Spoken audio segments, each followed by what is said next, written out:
All right, good morning, everyone. Good morning.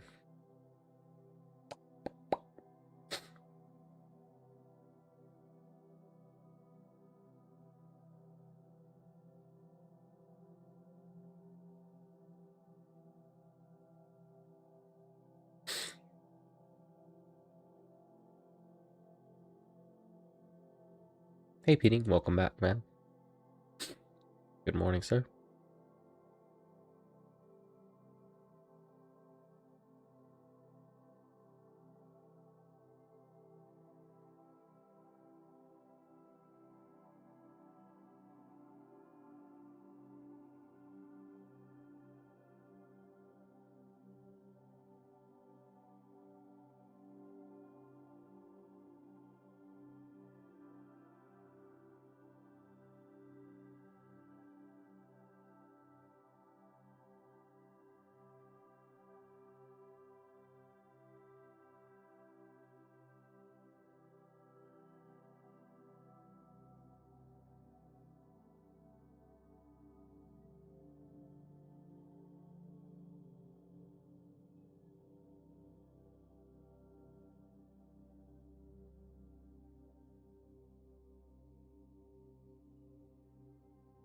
How are you doing this morning, man?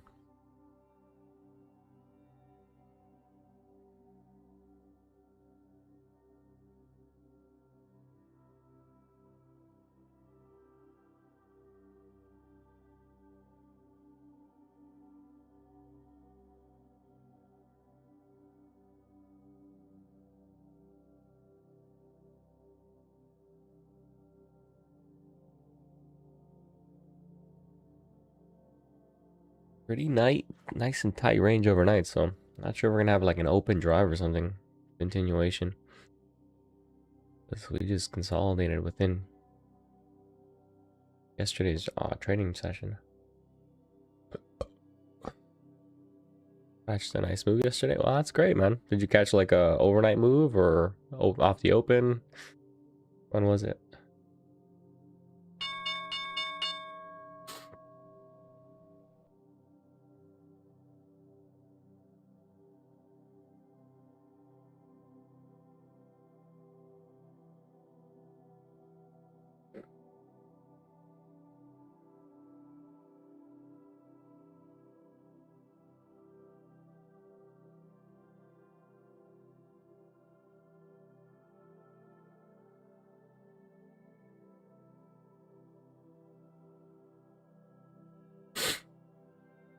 Hey, what the hell?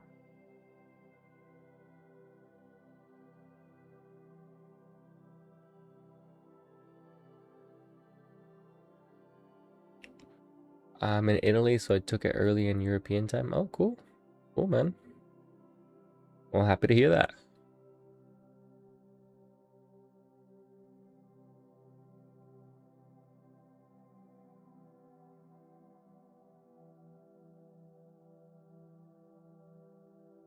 Part of Italy are you from? That's pretty cool. I've never been to Italy.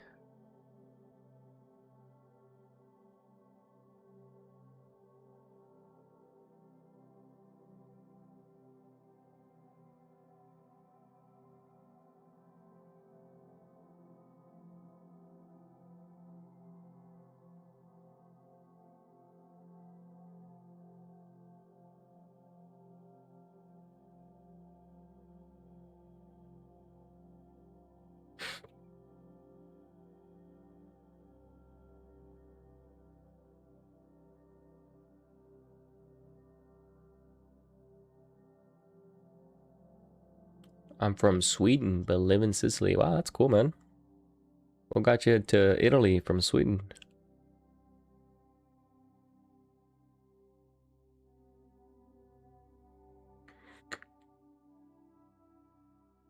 Where's Discord here?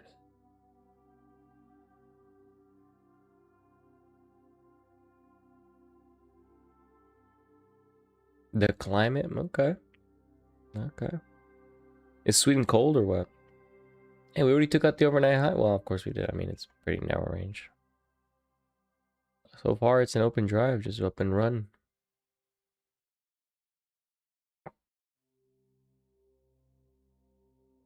There you go. Now it's loading.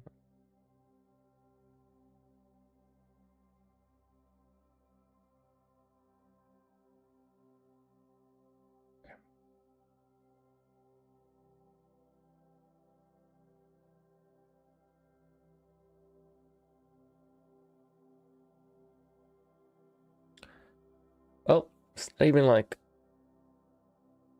you already broke the overnight high. It's not even the first 2 minutes of the open.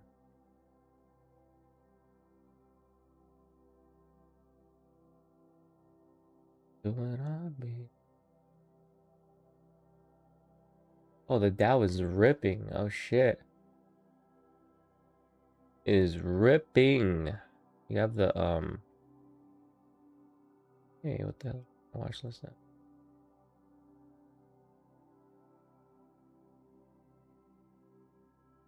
Gamma levels are about to load here. Let's see what they got.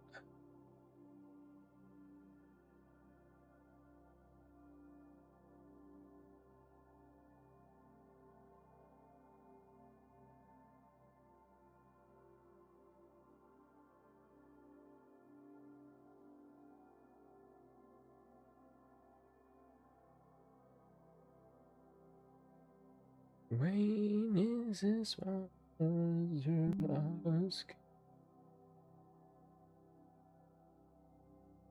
You rolled.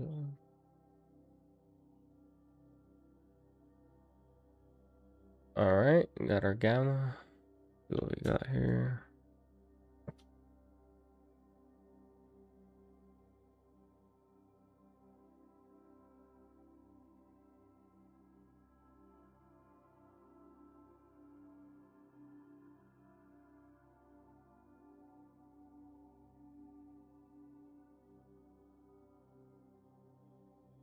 Where the hell is the call on that?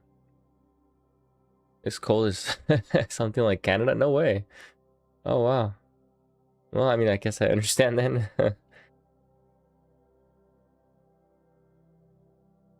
Weekly flip. Wait a minute, is that right?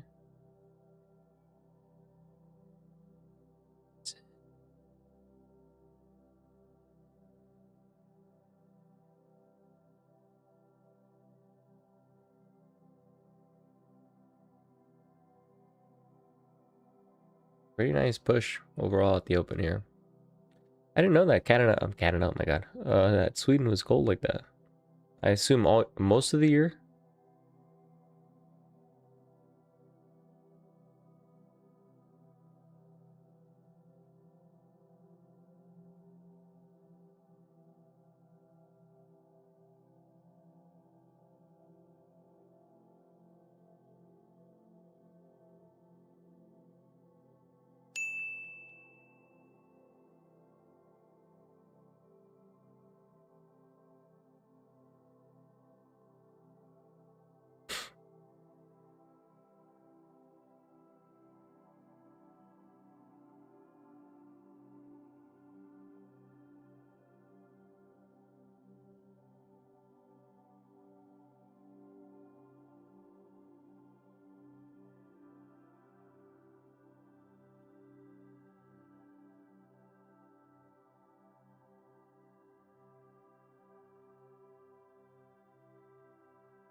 Summer could be okay with oh, okay, that makes sense. Yeah, the more you like the warmth better.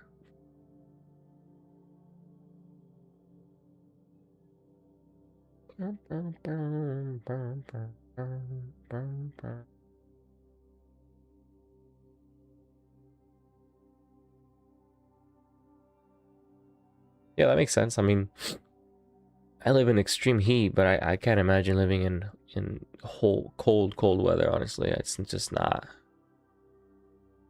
I've been in cold weather and I think I'll be okay in warmer weather than colder weather. I really had to pick.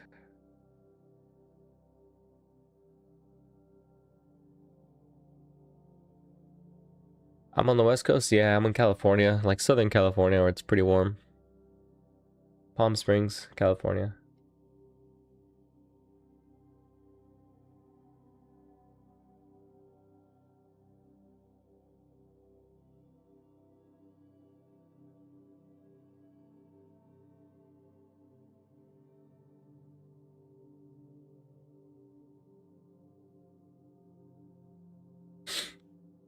me a sec.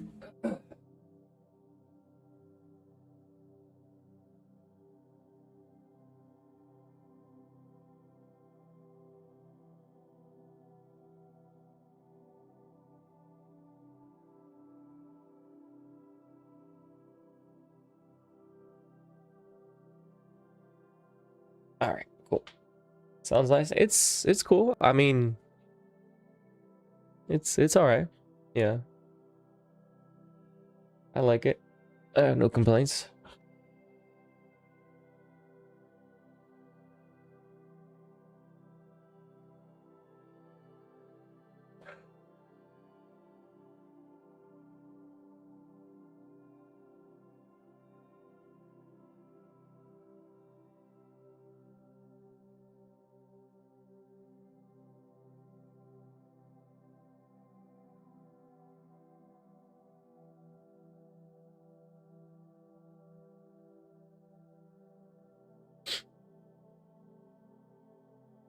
It's quite the pause they're doing here at the overnight high. Not sure if they're gonna fail.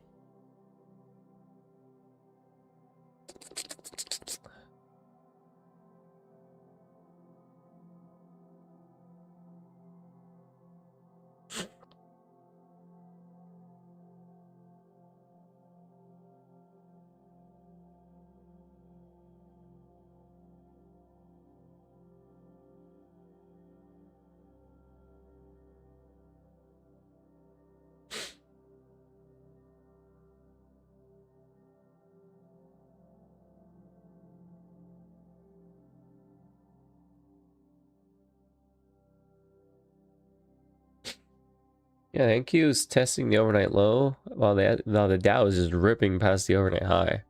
So quite the split divergence there. I would assume that this split at some point resolves itself. That's probably why we're kind of stuck trying to break but failing to break on the S&P because the Nasdaq's not really pulling through. A lot of little passive sellers here. I'm not sure if that means anything.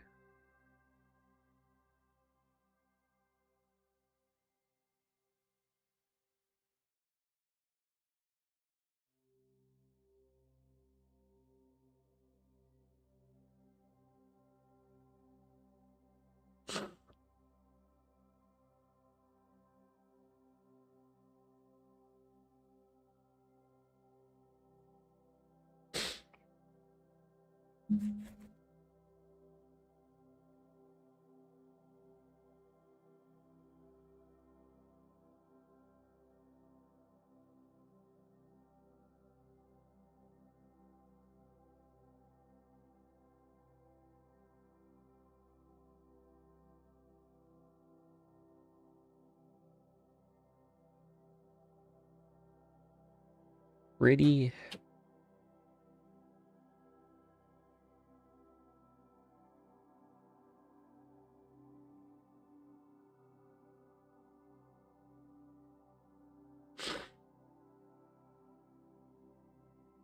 Could be an overnight high failed breakout, but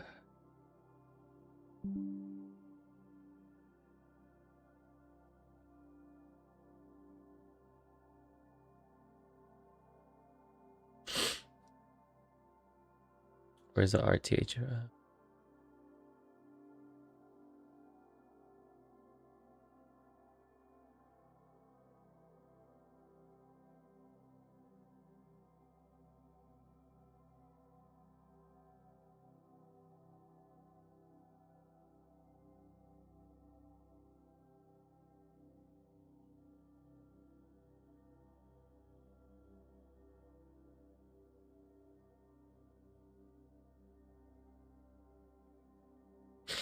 Yeah, NQ's recovering, still below VWAP, but I guess at this point we're gonna see which one resolves best.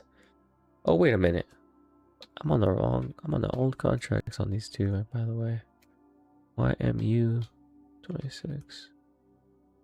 Where'd that happen? NQU 26. There we go. There we go.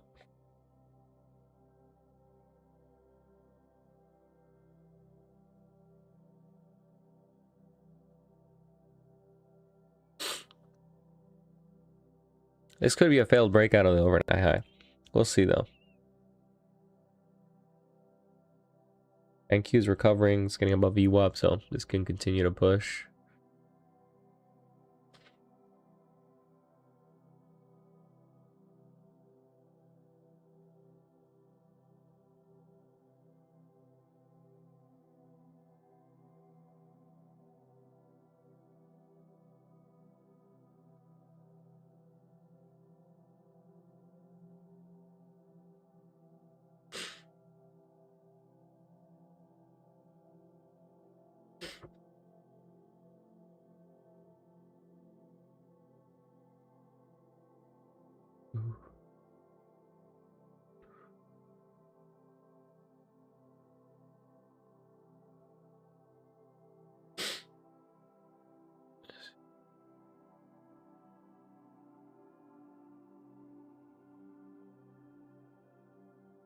Alright, might go for the overnight high failed breakout if this is gonna fail, because it seems like it might. Based on the NQ, it's trying to get over a VWAP, but it's not able to. See, there we go.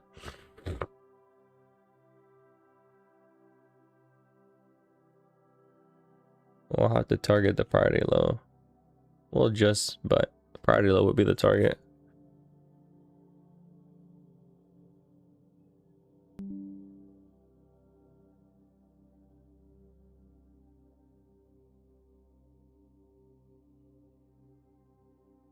I gotta adjust the stop too. It's supposed to be at the party high.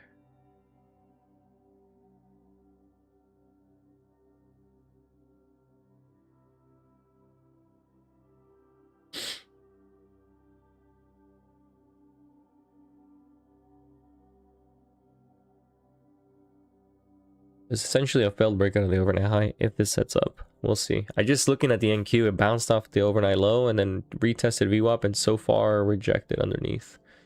The only thing is that the Dow is performing pretty well, which is some of the strength that the S&P is getting here right off the open. There's a lot of passive sellers too waiting up here at higher prices. I don't know what that's about.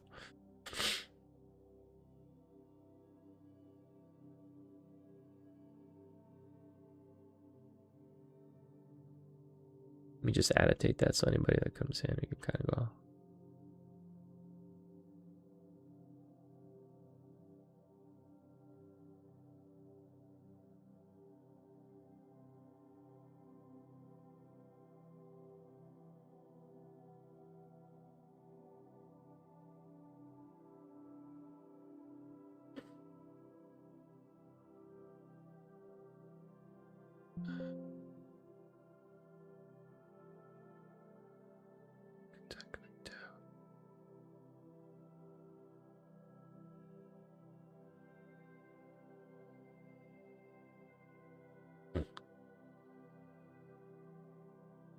See if it plays out.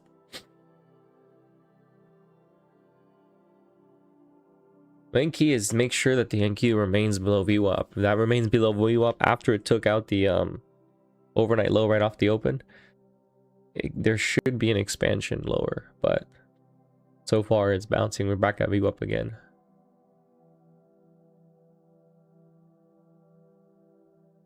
Yeah, NQ is recovering pretty okay right now. I'd like to see it below VWAP again. And then the Dow would essentially have to come back below the overnight high, I guess, as well.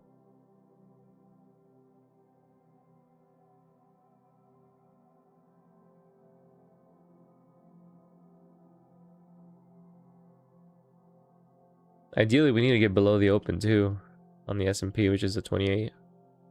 We haven't really got below that at all. This isn't really like a higher time frame trade. It's just a short-term idea of trying to break out over here. A lot of volume compressed. Trying to break above the overnight high. And it can release the Kraken and break out. There's a lot of sellers trying to absorb this. I don't know if they're going to be able to. I might get stopped out with them if they don't.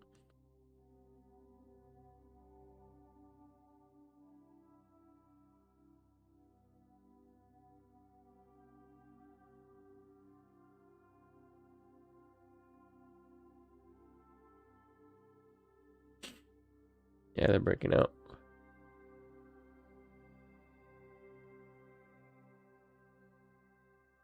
Where's the NQ? Yeah, NQ's above VWAP right now. It's pushing too.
They're breaking out of the Valor high for the week. Yeah, it's not a good trade, man. I might have to close this out a little early here. In the beginning, it would look the NQ was starting to hold below VWAP. Now it's well above it. It's about 40 points above VWAP right now.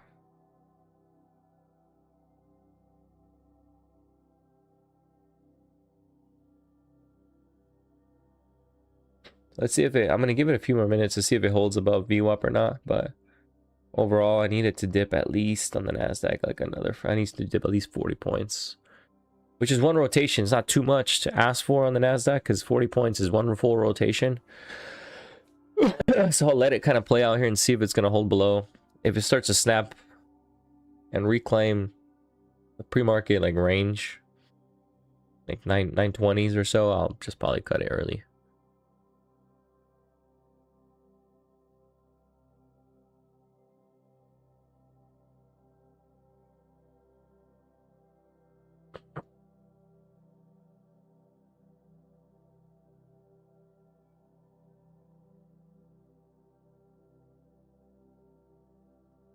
I'm trying to learn here, but you were able to make an FPO decision much quicker than I ever could. No fear that the push above overnight high and then. Well, the reason I look, and I could be wrong, right? Like the reason I'm able to take it was because I'm seeing the convergence. I saw the Nasdaq failing testing the overnight low. Using that information, like, and it being under VWAP as well at the same time, that gives me confidence that potentially there could be a FBO or at the overnight high. I don't know if it will or not. I really just use those two things together, along with how much volume is transacting above the overnight high without a real genuine push. Those two things I feel like are enough to supplement a short idea at that area. We'll see. I mean, NQ's pushing now. I'm looking at it, see if it's gonna push past 920 or not. It's like at 80s right now. And then the DOM is literally like frozen here. Not really moving.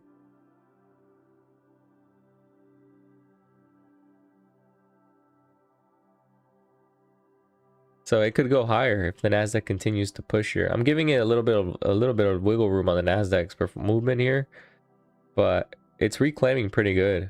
I'm definitely wrong at this moment in time, and I'm only 2 points of drawdown, so I can cut it now and be fine, which I'm gonna be a little patient on, and just see if the Nasdaq does give out or not.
Yankees still holding.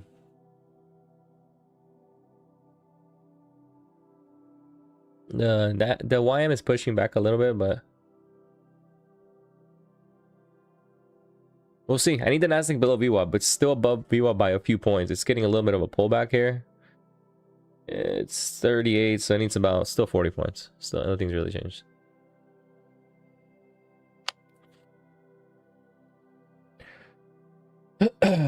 This is not the right call. I need to refresh this over here.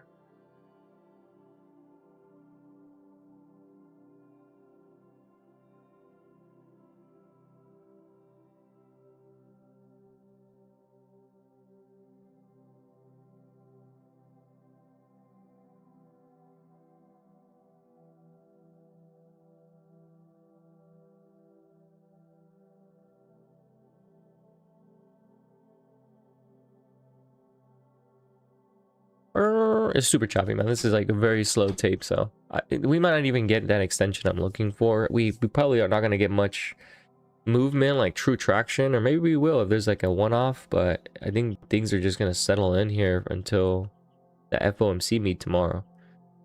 My expectations are very low is what I'm saying. My expectations are low going into today and into tomorrow. Probably not going to get real volatility until tomorrow. And Q's holding here again.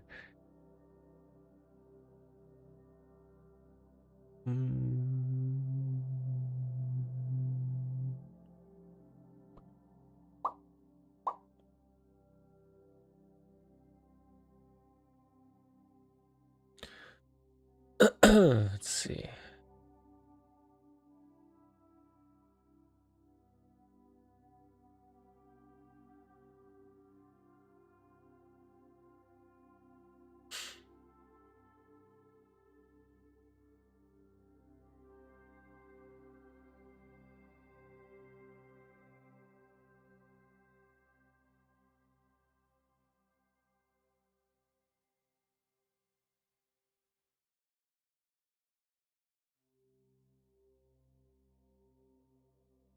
Yeah, the NQ is doing well again. It's get recovered, but the Dow is now fading. I don't know. This is kind of annoying, to be honest. Like, there's no high conviction I have in this setup. The only conviction I have is my ability to just cut the trade early if things start to shift momentum. That's the reason I'm willing to hold it, is because I'm willing to be malleable if I see momentum shift above the overnight high at this point. Because the Nasdaq's recovering really well. It's not really breaking out, but it's also not breaking down. And as a default, if it's not breaking down, it's going higher. It's kind of like defer to the trend, which is up. So I'm just holding it only because I'm flexible enough to be able to cut it if I see momentum kick in and push above the overnight high. And I know my risk is pretty tight from there.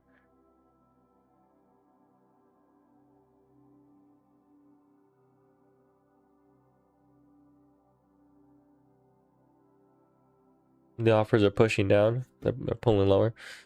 You know, and it's funny because there's all like a ton on the heat map here on the market map. There's a ton of selling orders resting right above the IB high from yesterday at above 30s. It's like they're just waiting there, chilling. I don't know. We'll see. I'm gonna take some up at the 607, which is the kind of yesterday's little support area. I might be better off taking off like around 607 is fine. 607, 608.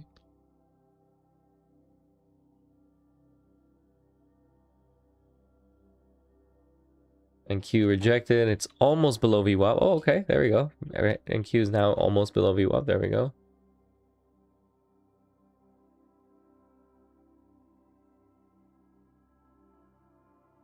You hungry, buddy?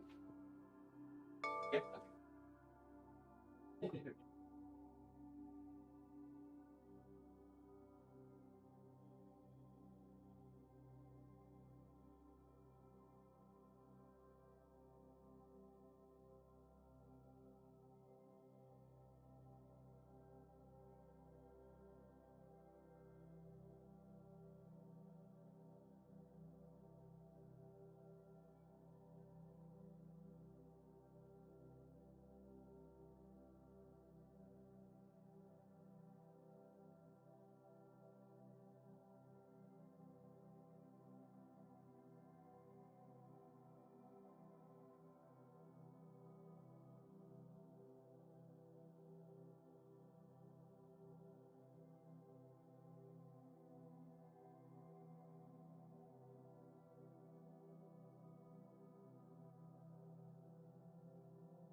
All right. Sorry, I had to make I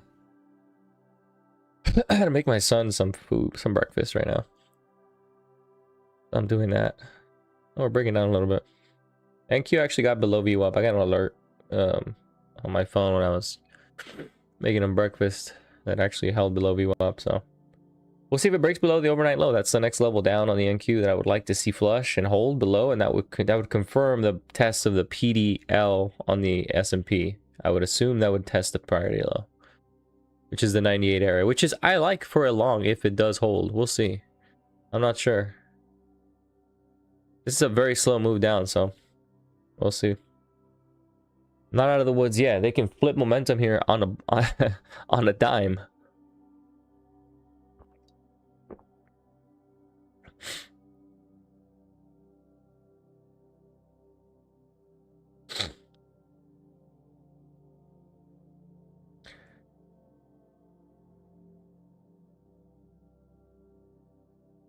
Yeah, see all the buy sides coming in. Even the heat maps showing that there's buyers here at the 20s.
All right, I gotta tighten the stop there.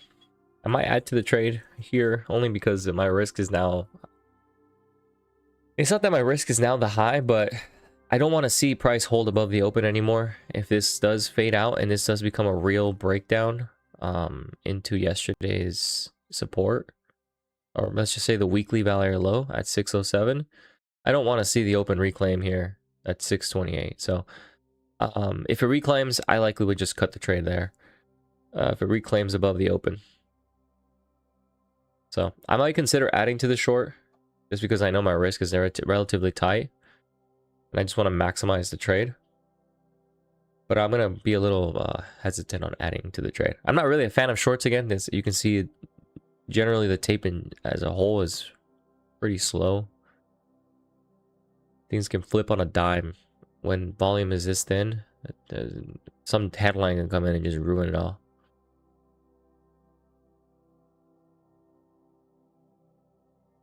Here's 28. So if it reclaims 28s, I'm going to give it a few ticks or a little bit of time to see if it fully reclaims the open. If it does, I'll just cut the trade. It's looking to do that right now. Here's a 28. I'll just cut the trade. I don't really care. to hold a short because I just I'm not a fan of shorts in general. I like the idea of the failed breakout. The structure was 10 points, so I guess I should have taken profit at 10 points, which is 22. So like my scale maybe is not the correct area to scale given the structure. The 10-point structure, 10-point take profit probably would have been a great idea as I'm looking at it now in hindsight. But we'll see.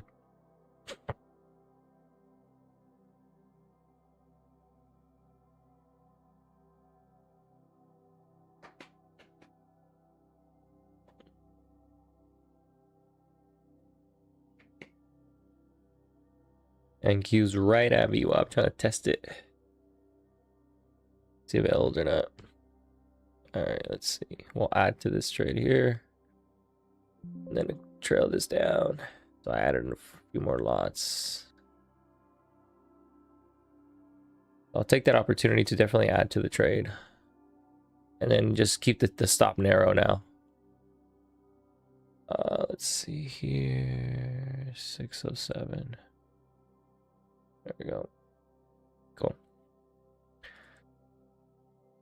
I'll add now to that, and then if it gets above again that, I guess my reference can now be the RTH VWAP. Anything above that, I definitely will cut the trade on. I'm watching the NQ, kind of my peripheral here, making sure it remains below VWAP on any of this move down.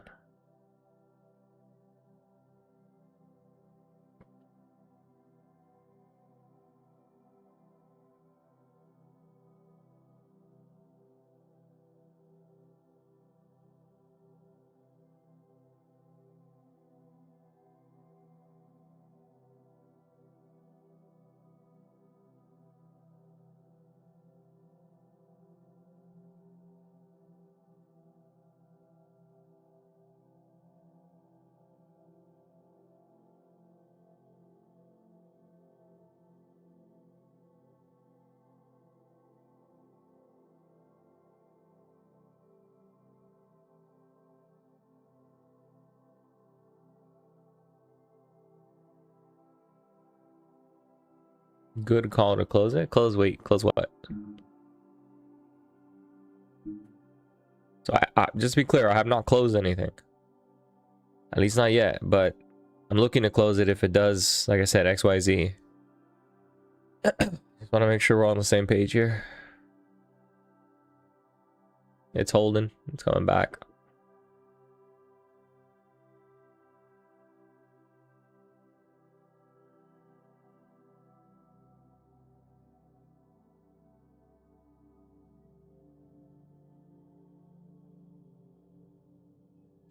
Here's 3-0. Trying to reclaim the VWAP. If it reclaims that RTH VWAP, I'll just cut it. NQ's right at VWAP again.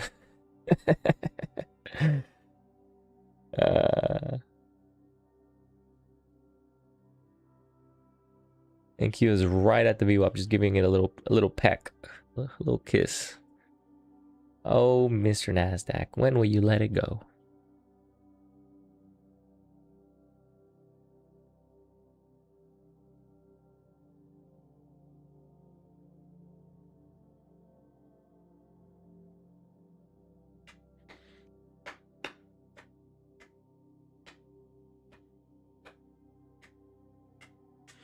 There's the push, and it's pushing right into the VWAP right there.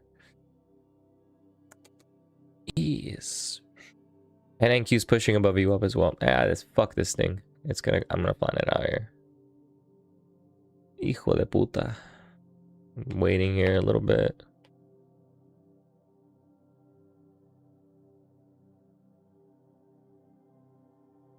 They're pushing with some pretty big delta there.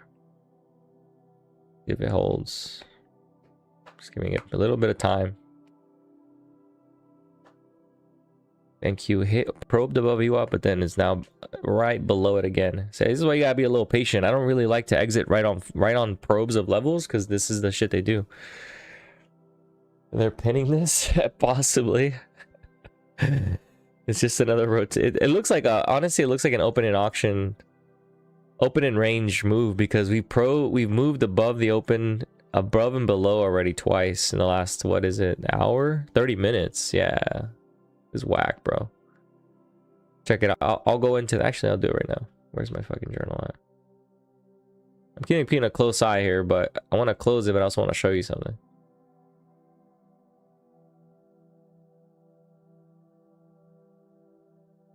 Here's the setup here. Neither side has conviction yet. Price discovery. Yeah, they're gonna fucking... Alright, I closed there. Yeah.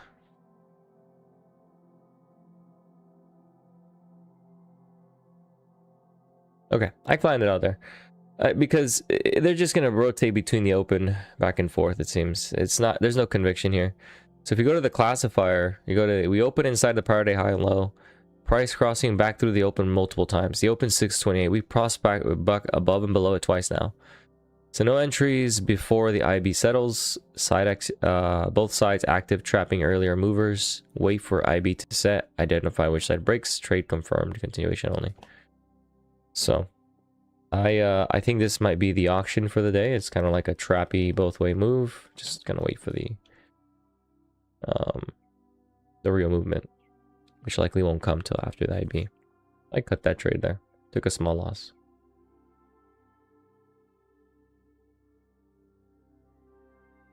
I still think this can fail. I mean, the Nasdaq keeps probing above the overnight, I'm sorry, the VWAP, but failing. Every time it goes up, it fails.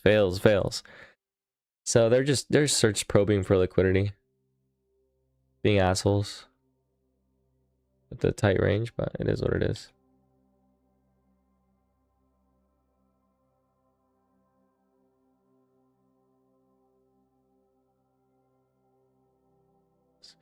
Yeah, and we're breaking back down again.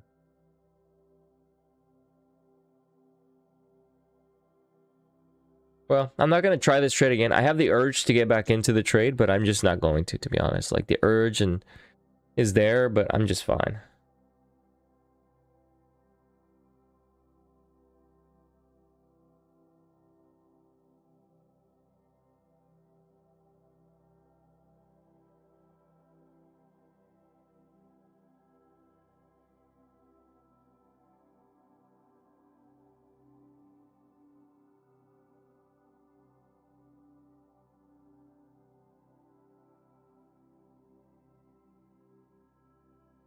So we'll call it here and just wait. Once the IV sets is post 7:30, so in the next 20 minutes, we're either going to get a failed breakout of the IBH or a failed breakdown of the IBL. That's what I'll wait for, pretty much.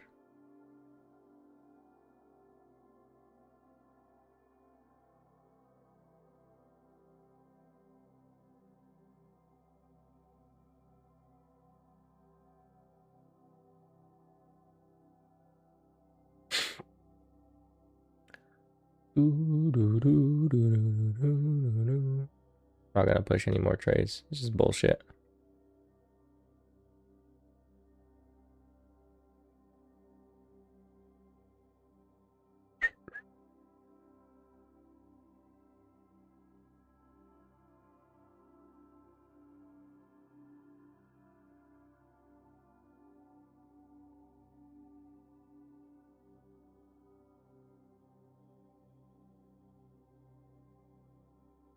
So yeah, again, just recap the overnight failed breakout. Probably was the setup here. And probably so easy to say in hindsight, should have scaled here and done this or whatever, but my assumption was we were gonna, was my drawing to a, is it this one? Yeah. My assumption was we would fail breakout here, come back and test the over the current week value low. Right here. This cluster of levels right here.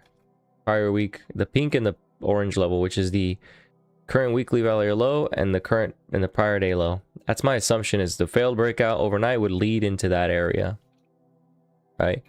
Still can, technically. I mean, I'm not just not going to take part in it.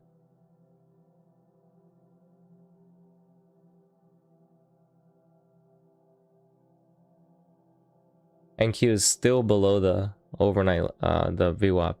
I still think it's possible. I just can't trade. I already called it, and I said I wouldn't re-enter, so I have to kind of stick to that discipline.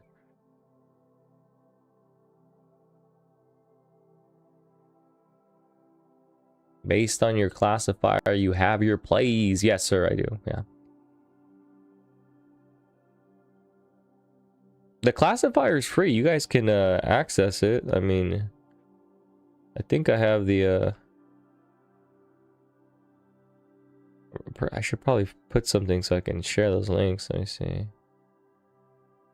Where's the classifier? It's in my journal, but I gotta put it over here. There it is. You guys can use the classifier, but you don't have a range playbook. Or I don't know what Tor or Bor is. Sorry, I don't know. This is a range playbook. So I just showed. Let me clarify. So okay, there's a classifier. Inside opens inside prior day high, prior day low. Price crossing back through the open multiple times. This is essentially what you're saying is like, but you don't have a range playbook. This is a range playbook, right? Like trading within the range, you're shorting the failed breakout of the overnight high and then scaling at the support side, whatever that may be to you. Right, on my end, it was the area highlighted. That is a range play.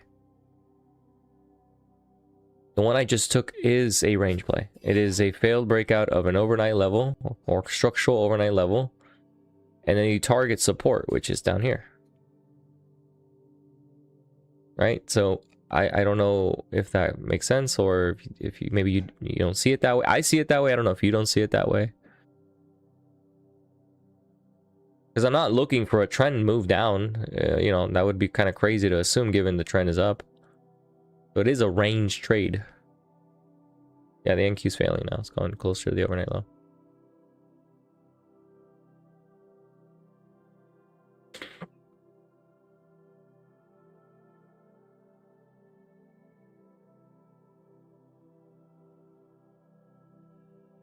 Gotta fill this out. I didn't fill it out today.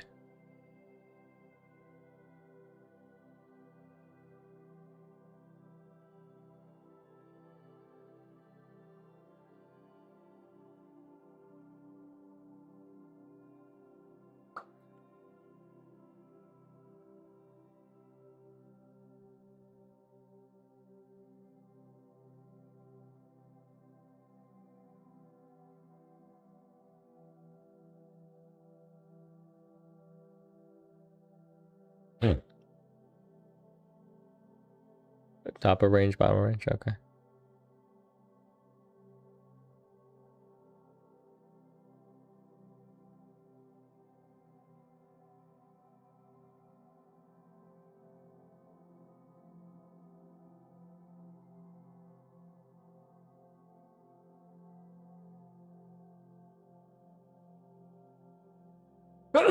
Oh my. So, I don't know. I mean, is that not like a range trade? The top of range here? I mean, I don't know.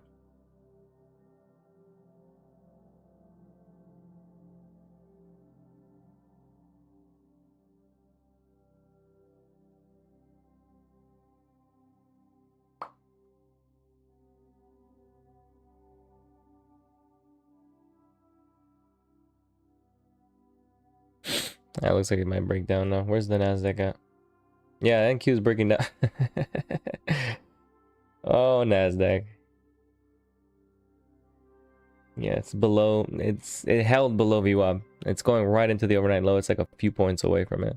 About to break down, or at least break the first low from this morning.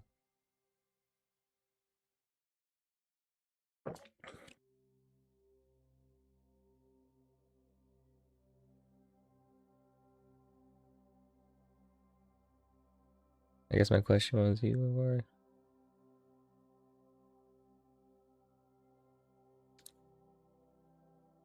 Yeah, but yeah, I mean,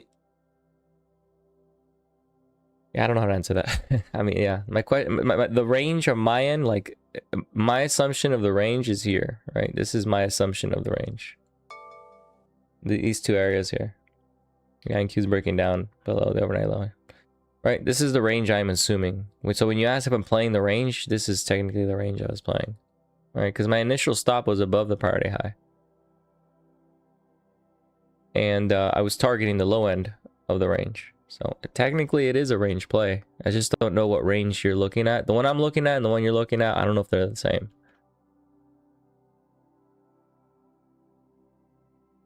Sometimes we're looking at the same chart, but we're maybe looking at a smaller section of the chart. I'm not sure.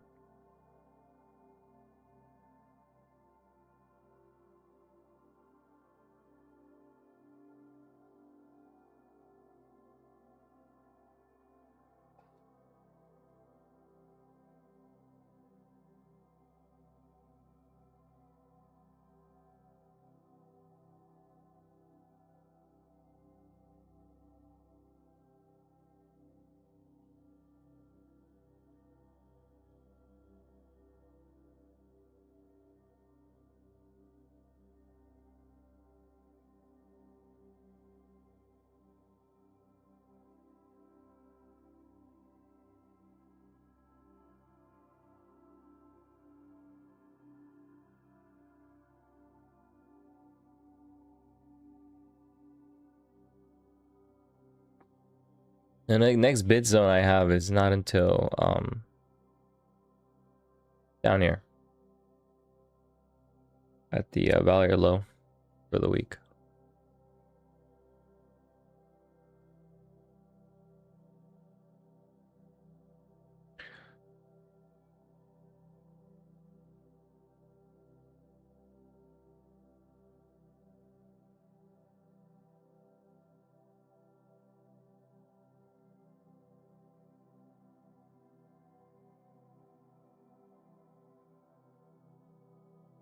Okay, let's run the scan again.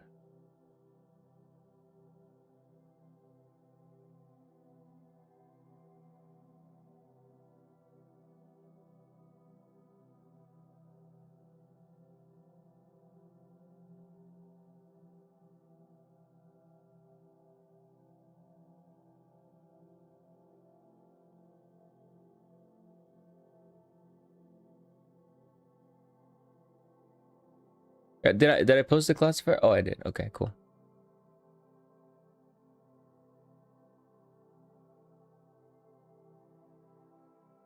Okay.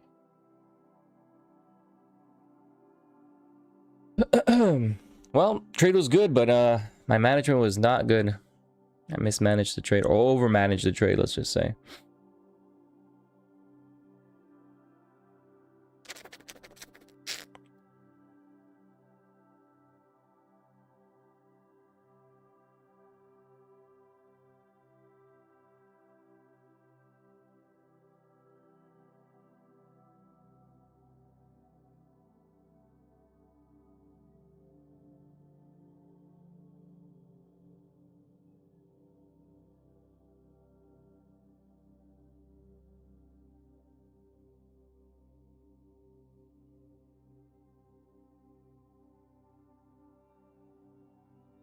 Okay, very good. Now let's see, it's been on my journal.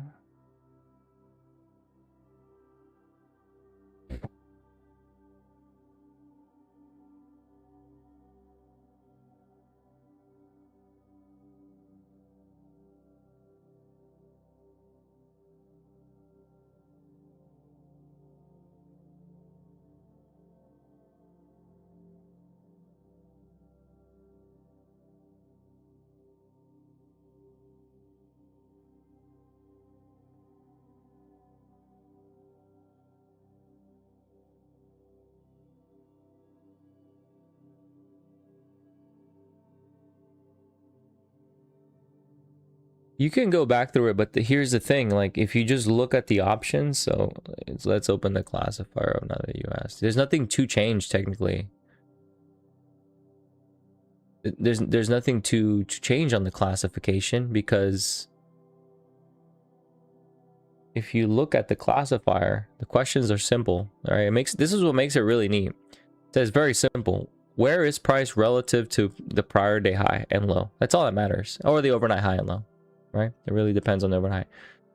So you could say we tagged the key level at open, the overnight high or low, but it didn't wick, right? It didn't really wick. So no, held the level, no clear rejection, not enough data yet, right? So, but then you also have the next section, which is like, where did price open relative to the prior day range? It opened inside of the range. And then the second question is, in the first 5-10 minutes, what is price doing? Price is crossing through the open multiple times. It's still the same auction. It doesn't change until we break a prior day high or low. There's nothing to reclassify at this time, right? Because the prior day high is at 648, prior day low is at 598. There's nothing to change or reclassify or reconfigure or anything like that until that changes. A structural level must break in order to reclassify the setup. And I have another one. Where is it at? If I can find it here.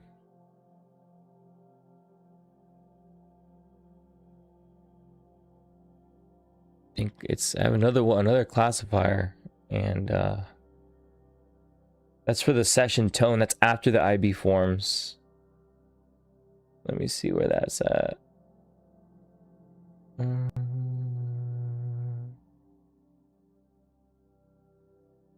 Yeah, so yeah, I mean, if you just read it, it'll say more or less there, like what to look for.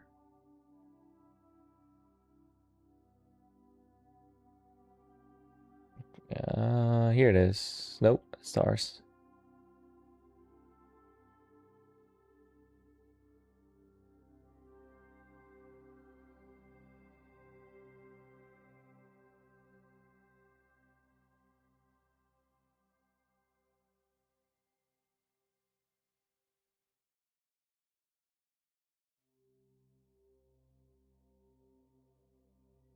Okay, I have another one here. This is for session tone. So this is after open locks, after the IB is set. What happens next defines the day character. So what was the open today? Today was an open. Was it open auction? Yeah, open auction, right? Check again. Yeah, open auction. And then did the range break out during the session? So this will be something you fill out later, right? Later in the day. Yes, but only after. So a late inspection or expansion, or no. Price broke, chopped around VWAP all day. Range broke but inverted quickly. So it depends on how the rest of the session plays out relative to the IB is what you'll answer here.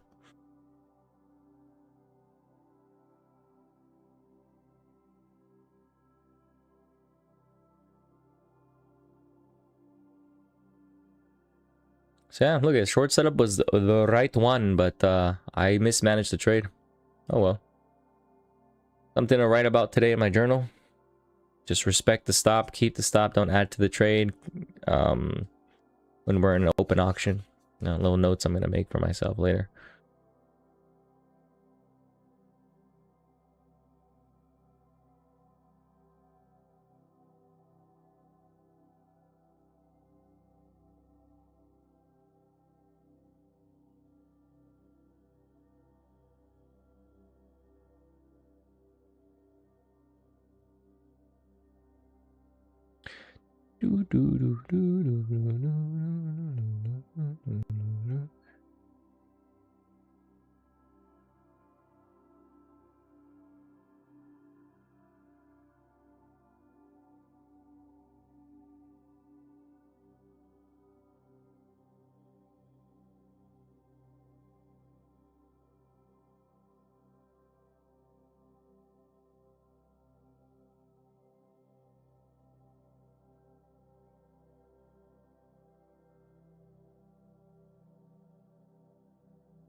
Yeah, so overnight failed breakout. It was hip hop is save me. The next setup I have, at least for my newsletter, it's going to be the failed breakdown of the prior day low here. So we'll recover as we approach that area. I'll kind of reference that. So I don't need this. Excuse me. The IB set and broke immediately. That might be okay. IB just set. Yeah, I just set. So next setup I have is going to be the test of the 598 that reclaims above. So in essence, what I'll be looking for is a test of the prior day low right here at 98. Test and then reclaim of the weekly value low. So it's got to reclaim the value low 607, this little area here, which would be the failed breakdown of the of yesterday's range. So if we can probe this level, prior day low, and then reclaim this area 607, 608, I like that for a failed breakdown of the prior day low. This is pretty much what this plan is saying right here. ES would dip down into 607, 598, probe down to about 390. I wrote the wrong level, fuck. 590, and then reclaim back above. So that's the plan more or less if we do put in a failed breakdown there.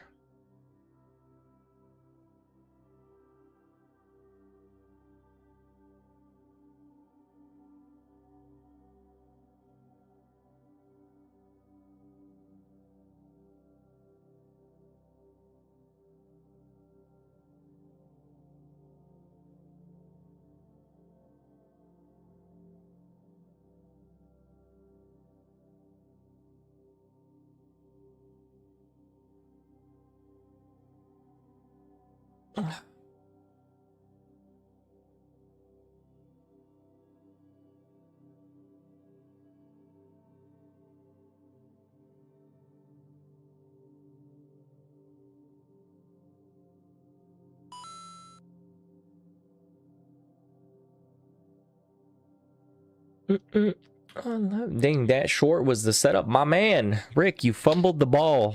Oh well, it's fine. It is what it is.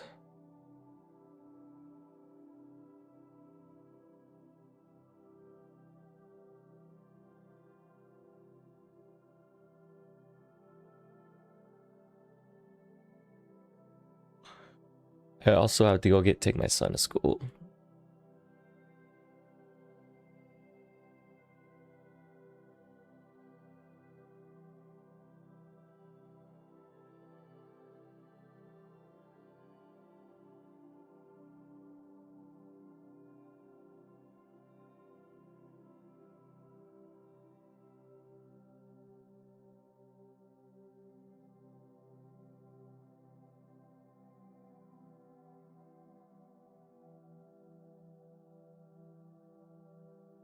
Seven.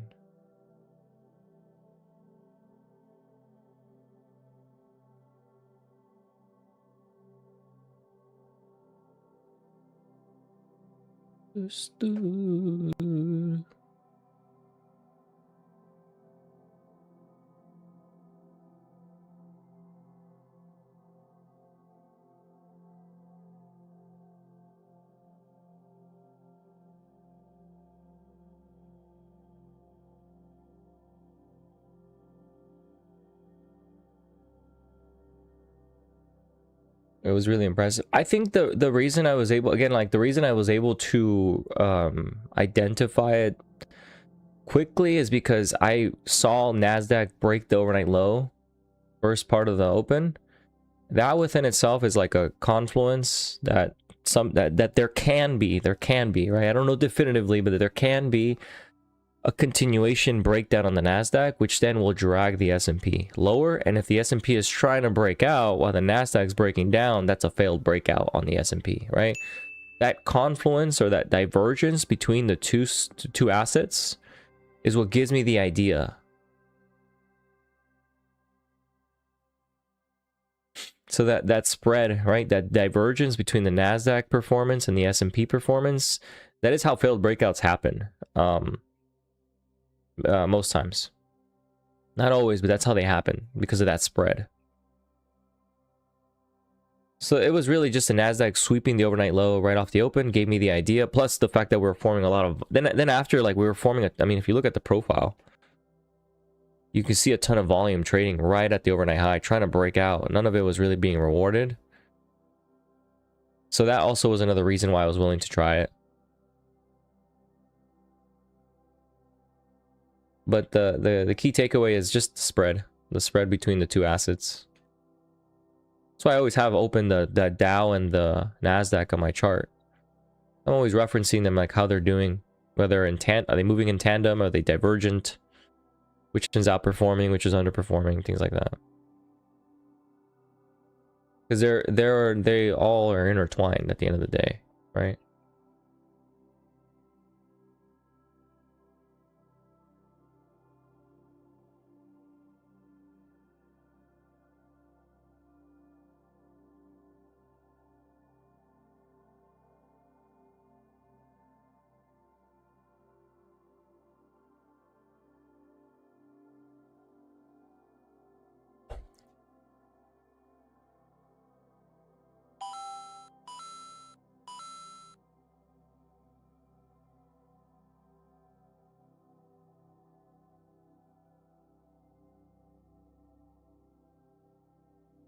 Oh.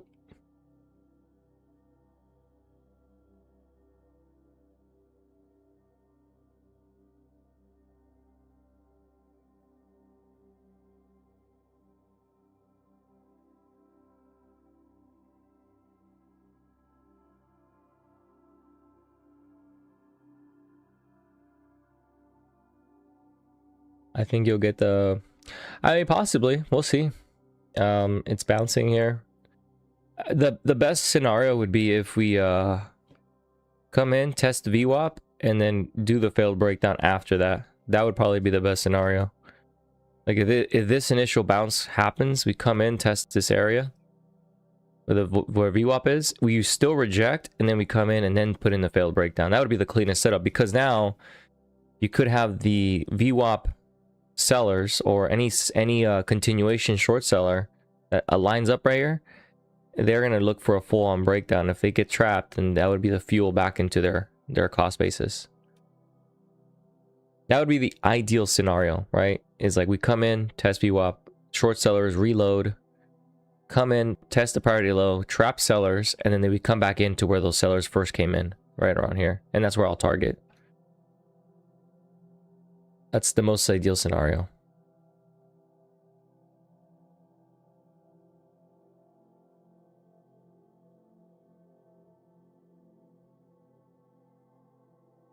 And then from there, like, if we get a continuation higher, good morning, man. If we get a continuation higher, I'm going to be looking at the NASDAQ. Is it recovering the overnight low? Is it able to hold the overnight low on the bounce? If it does, then I can feel confident in the recovery of past VWAP on the S&P. But if it does not, then I will have to kind of be nimble. So, because the NASDAQ is the one that's currently imbalanced down. So if we're putting in a failed breakdown and I'm looking for a continuation higher, I would like to see the NASDAQ reclaim that overnight low and hold above it.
All right, well, I gotta take my son to school. I'll be back in like 15 minutes. I might miss the entry. I'm not sure.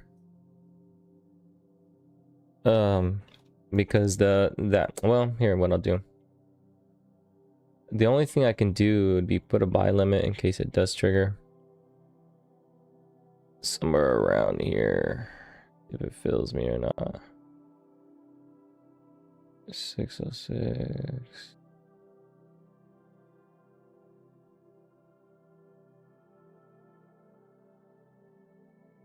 Something like so. Yeah, so we'll see. I gotta go, but I'll put a limit order in case that probe happens below the prior day low. I don't know how deep it'll be. If I miss it, I miss it. Oh well. But I gotta take my son to school. I'll be back in about 15 minutes.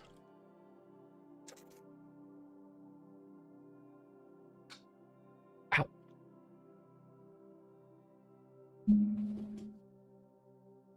Ready, buddy?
All right. Looks like I didn't break it down. Okay, cool.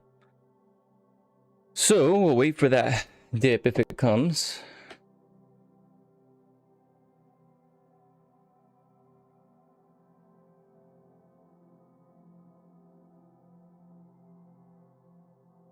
Let's put some music on.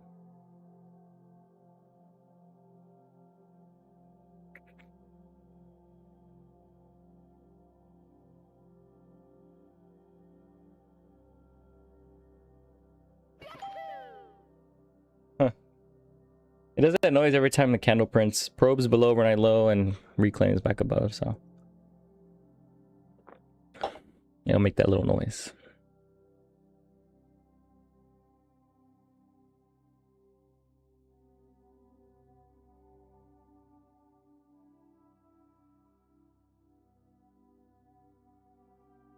Where's the Nasdaq at? Nasdaq's still weak. I mean, even if we do reclaim, I don't... Structurally, I don't see how this would be a good thing for the Nasdaq. Ideally, I'd like to see it make a new low and then trap. So still waiting for that same area. This is interesting. The VWAPs have converged into the same spot. 622.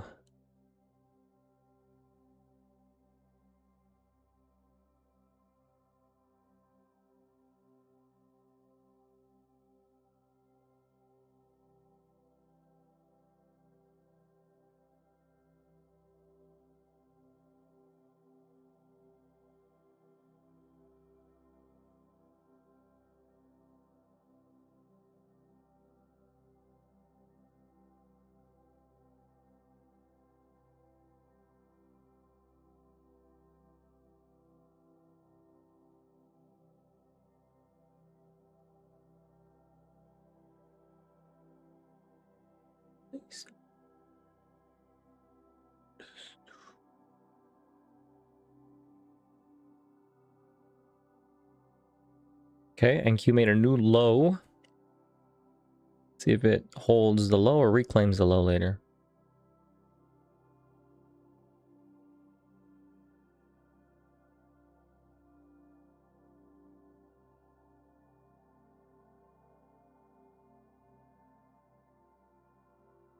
Alright, here we go. We're coming into that party low. I'm not sure if it's going to tag right now, but that's the area that's going to get me interested if we touch.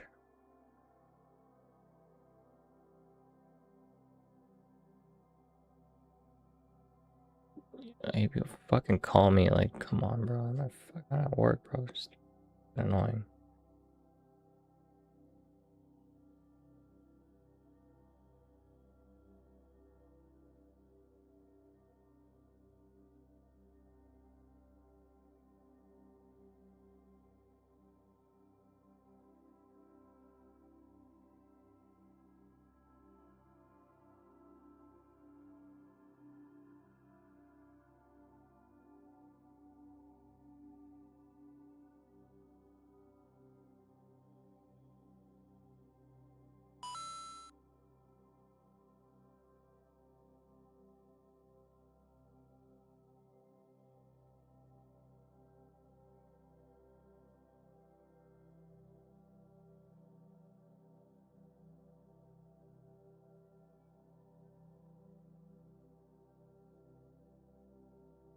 Defended the IBL.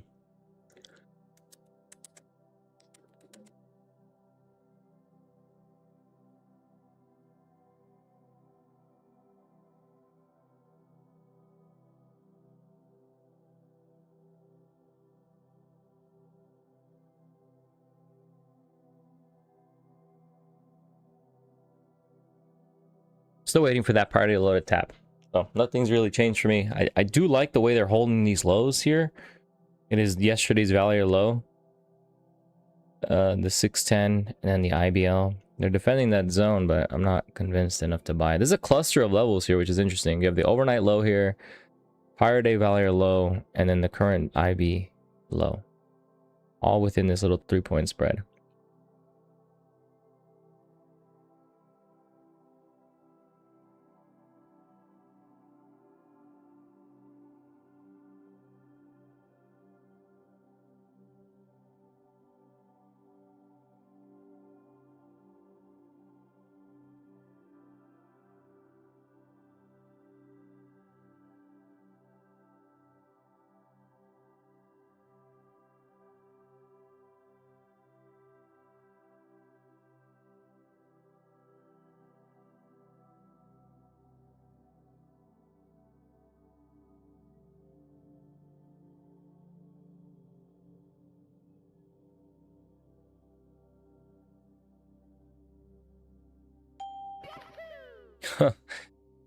They keep reclaiming the low. I think it's funny every time that alert plays.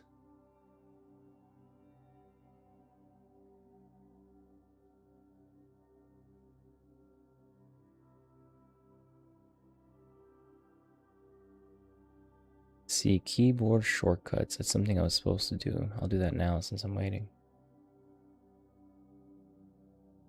Keyboard. Global. There it is.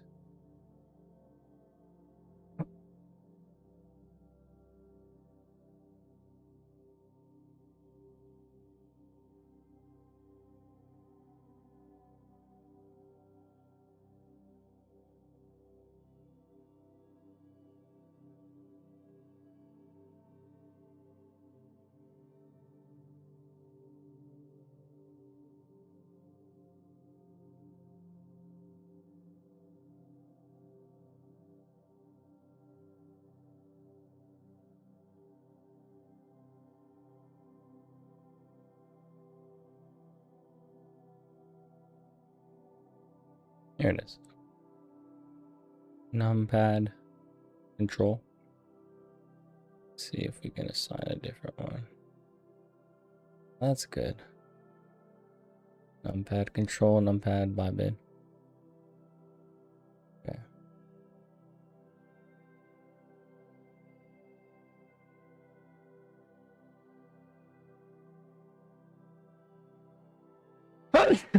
Excuse me, my God. Okay.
This might take a minute, man. I'm still waiting.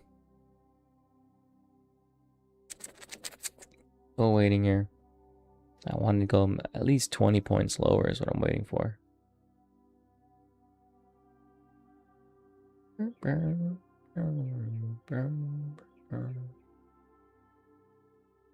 X3.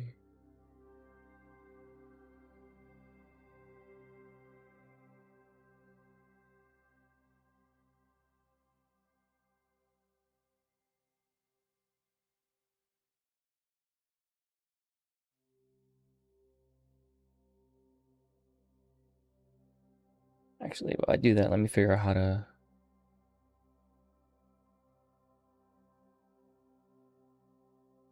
finish this. That. Oh.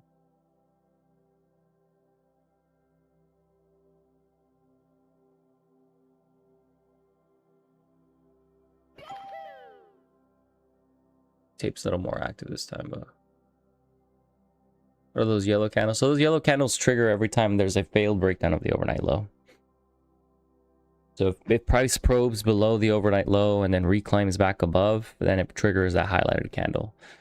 And then the blue ones are the ones that trigger a failed breakdown of the IB low. So price probes below the IB low, but then reclaims shortly after. Then they turn blue. So the IBL, blue candles, overnight low, yellow candles. This only triggers if price is above the put wall or the put wall and the daily flip. So if we're not above the daily flip or the put wall, then those will not even tecnología. yeah. So they won't trigger unless we're above those structural put wall and flip wall. Otherwise, because in those scenarios, I would not be interested in a failed breakdown of the overnight low or the IB. If we're below, and we're in a negative delta regime or gamma regime, those typically will not work very well. So there's like a caveat there.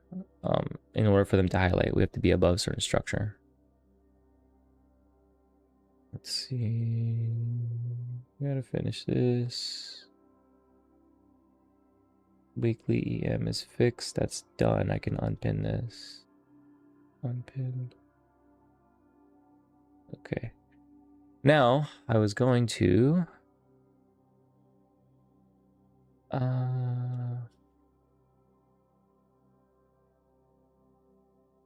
anyone know how to set like alerts to be sent to your phone on Sierra? That's one thing I was trying to figure out yesterday. I didn't put too much time yet, but I'm sure I'll figure it out. But I only get alerts on my computer. I would like to be sent to my cell phone. Kind of like Thinkorswim does. Doesn't have to be an SMS, it could be anything, but that's the only kicker about Sierra that I'm not really haven't figured out yet, is how to get in how to get things sent to my cell phone, alerts set to my cell phone if some things trigger. Trying to figure out how to do that.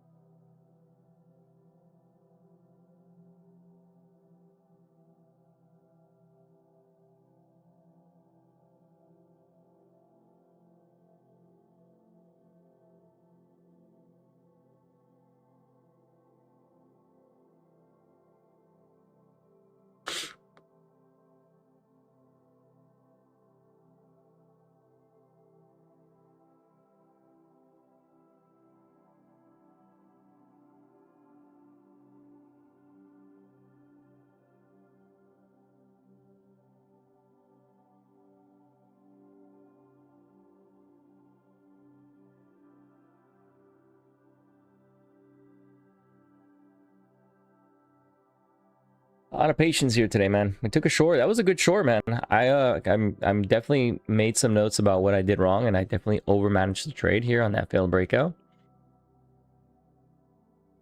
There's different ways I could have gone about it, but I think ultimately the main thing comes down to overmanaging the trade and just adding. I think if had I not added to the trade, I would have been better off too. I would have been more comfortable holding to the higher stop loss. So there's two things I did wrong there.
Let's see.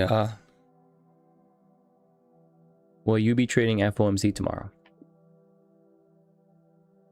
What the poll says here.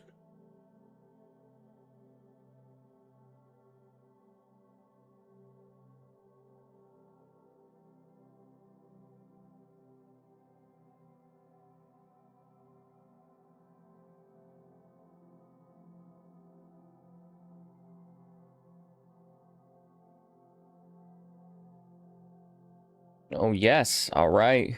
Got some heavy hitters over here. Trading the FOMC. It's wild. I likely will not be trading it.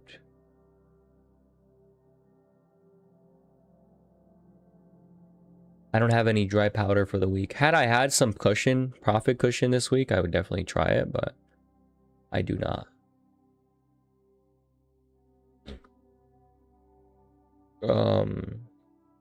I don't have any profit this week.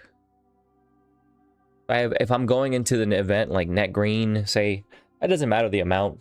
Could be $200, could be 500, could be 1,000, whatever it would be into the week.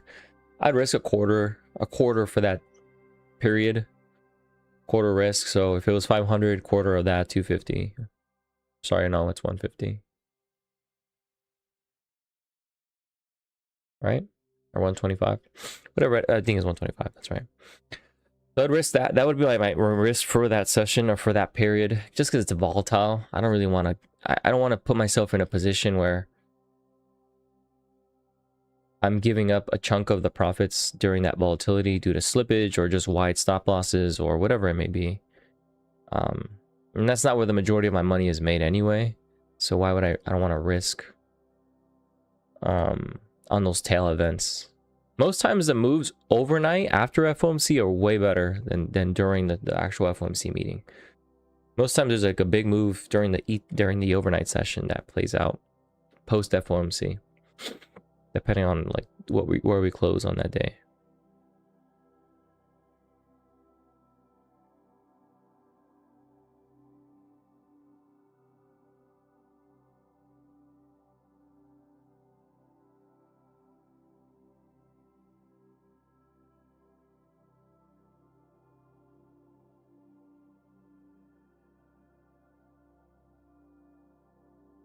Not the news trade type. All right, my man. He's got hefty habits. Hefty habits. My son, when he was little, he had to do like a Mother's Day card in school, and instead of writing healthy, he wrote hethy, Hethy. It was the cutest thing. So we always say it that way. I'd rather lose to market than giving money to a prop firm freely after promoting to a life. Yeah, I don't disagree. Good frame of mind. Definitely. All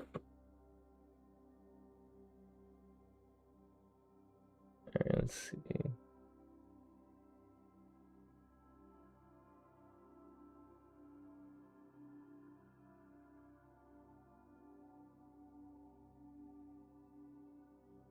So now when we when our household, when we say healthy, we say hethy. It's kind of weird when we're in public and we say it. People are like, what the fuck? What are you talking about?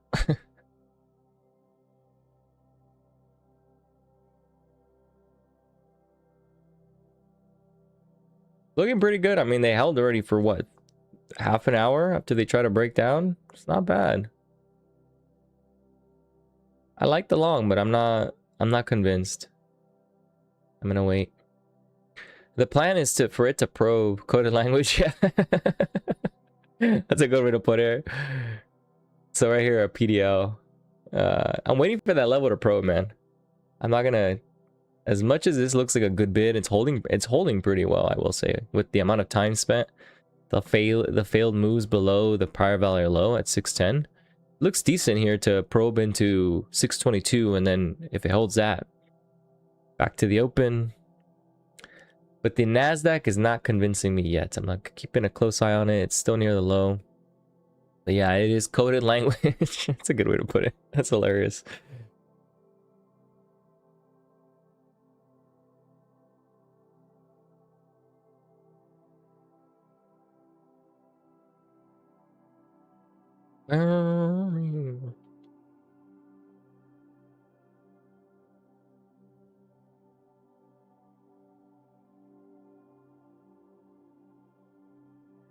Discord, is it open? That classifier is not correct, sir.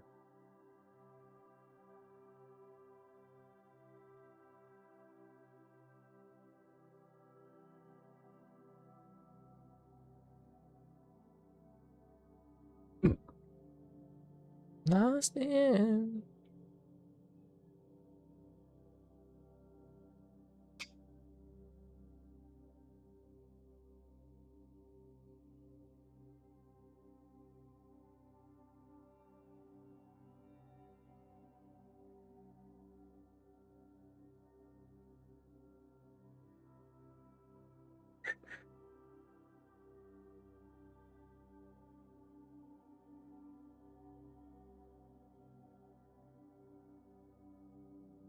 And I need it now.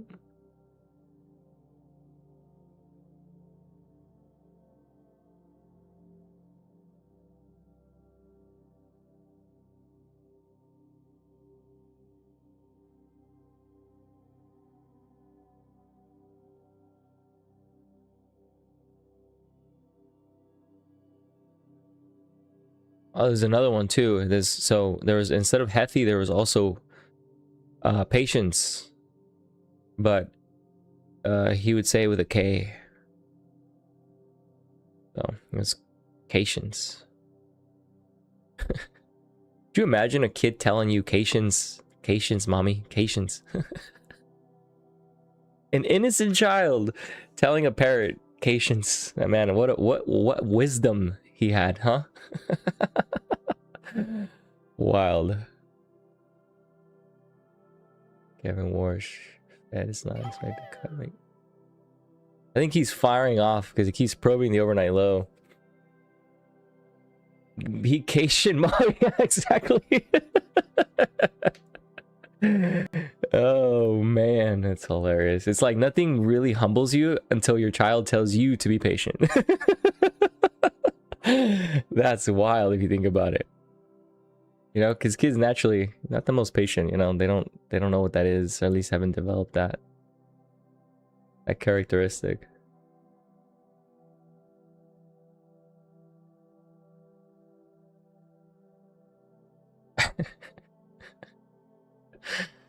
That's hilarious. So here's, look, this is a little chart I have open. I had to figure out how to put this on Sierra chart. I haven't done it yet, but this is Thinkorswim. You can see clearly here, this is what I've been looking the whole time. So we opened, we tested the overnight low, which is why I was kind of short biased and looking for that failed breakout. We failed over low VWAP, which was, again, just more confirmation we're going to break the overnight low. And the NQ does not look like it's ready to reverse. The Dow, on the other hand, is doing pretty well today. So to do this is why I'm kind of hesitant on longs. Until I see the NQ put in a significant low that looks like it's ready for a retest of the overnight low, then I'm ready to long. So essentially something like this comes in, holds, and then I will be long the S&P. And my assumption is the NQ will want to retest this overnight low breakdown from today, right? So that will be the guardrail I'm looking for, or looking at. And the level is what I'm waiting for. That's 598 prior day low, which is part of the the plan here.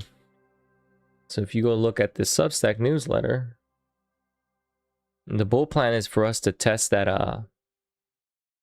598 prior day low and see if we can reclaim 607 thereafter. The newsletter's right here if you guys want to read it. Newsletter.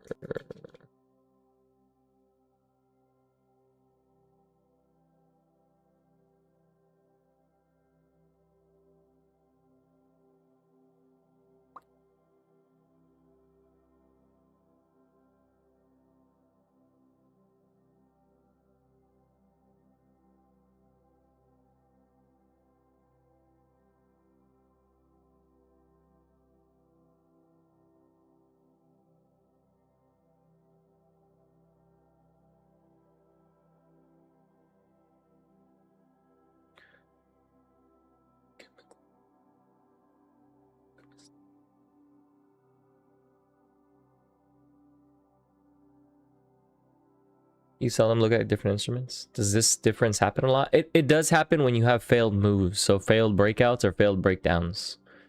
They do happen. The frequency of it happening is not that, it doesn't have a high cadence now. Doesn't happen very often, which is why I keep an eye on it, because when it does happen, it's a good contender for a setup intraday. Doesn't mean you need to, it doesn't mean, I wouldn't say you need to focus on it. I just habitually, I've always referenced the price action amongst all those three assets. I've always referenced them together in tandem. I used to have a setup where I had all three DOMs, the YM, the NASDAQ, and the ES. I had all three of them on one screen, and I would just kind of watch their interrelation dynamics. And so after watching them for a couple years trade in tandem or diverge, I've seen certain structures form that give me some good trade setups for failed moves. I don't necessarily have the DOMs together anymore. I think that took up too much screen space. So I just only have the small charts. They're like really small. They only take about, I would say, like 5% of my screen space. Just as references in where the NASDAQ and the YM are trading in relation to structural levels, whether that's a priority low or overnight low, overnight high, whatever. That's all I look at, just to see where is price relative to the structural area based on, and compare all three together. So right now, like, the NQ just broke the current low, and it's reclaiming again. And it looks like I would like to see the NQ hold this low that it's probing underneath right now, and I would be interested in an early long. It can hold that low, because the YM is right now is breaking out higher. If you get more screens, yeah. Again, it's not, I wouldn't say it's important or necessary, but it's something I've always used. I don't know. I don't know if it's necessary per se. I just know it's something I'm accustomed to.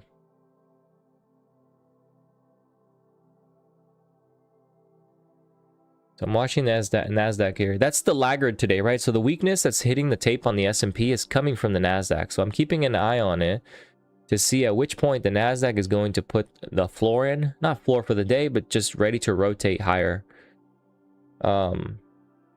After selling off pretty much all morning long. And it looks like it's around here. Well, I'm going to give it some time to show me that, but what time frame is this? 15? So I can go lower. Yeah. So I'm not sure if it's here or not, but I'm going to certainly keep an eye on it, because the Dow is breaking out right now. And the NQ is reclaiming the current low.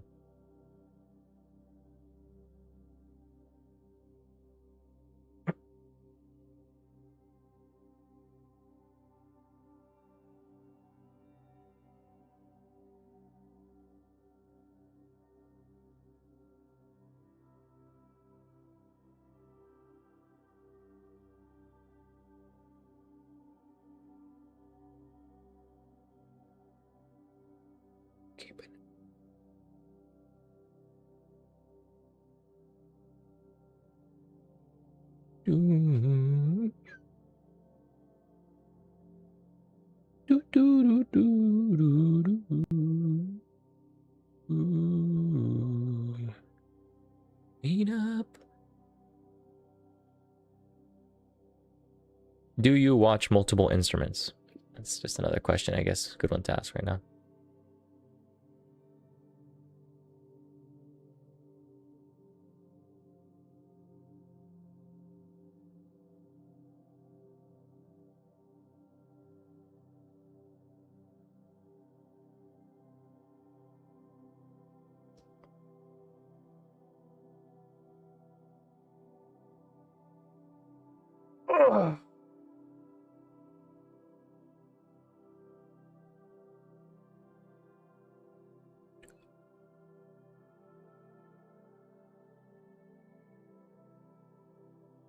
I mean, look at this chart. Let's check this out. The YM literally above the overnight high, trending. NQ, this little red line is the overnight low. I don't know if it doesn't show that, but NQ trending below overnight low. So you have two completely different worlds going on right now. So you have an underlying rotation going into value, I assume. Let's see. Yeah, you can see the value there. ES value 9.93% on the day. The Mag 7's red by quarter, and chips are down. So chips pretty much seem to be the weakness here on the Nasdaq. I don't have software. Maybe I can add software as well. But you can see that the weakness is coming from a rotation out of chips and buyer, and there's a rotation into value, which is why the Dow is performing well.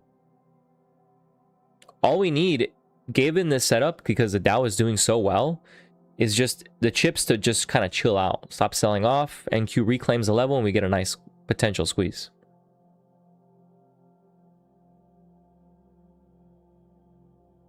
So that's all I'm waiting for, because they're not all trading in tandem. The YM is performing well. It's breaking out. It has not given up the overnight high. It certainly looks like it wants to continue to trend higher. So my assumption is once Nasdaq chills out, we can have a nice rotation higher. It would be invalidated if the Dow starts to fade too, right?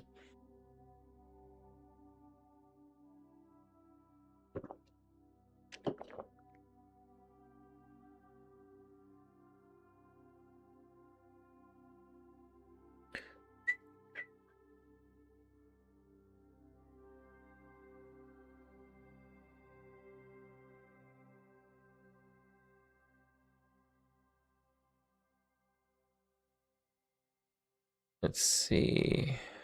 I'm gonna ease into this trade here. Here.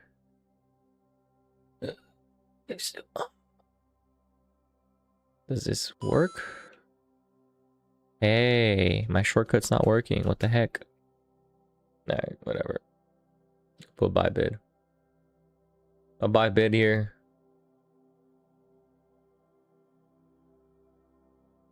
Yeah, I mean, it doesn't work for every style of trade for sure. I can see how it can be like more of a stressor than it is like a filter, because it all depends on how you trade. You know? It comes down to that dynamic. It kind of dictates like how much value is in that. For me, like I look for reversals that are gonna maybe sustain over a few hour period of time, and I'm not looking for a short-term movement.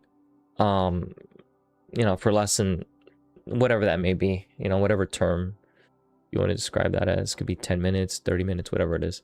So it just, I guess that there's a diminishing return based on the time frame you trade on, right? You trade on a shorter term setup, then the diminishing return is there. There's no value there for you in that rate as you trade shorter and shorter increments, I would say, in time frame. All right, so I bought 6. I bought another lot. I will probably buy another set. I'm going to ease into this only because the NQ is recovering. We'll see if it holds or not, but ideally, I'd like that priority low to sweep, man. I don't know. We'll see. NQ is trying to reclaim the initial low from this morning, but could just be a test from below.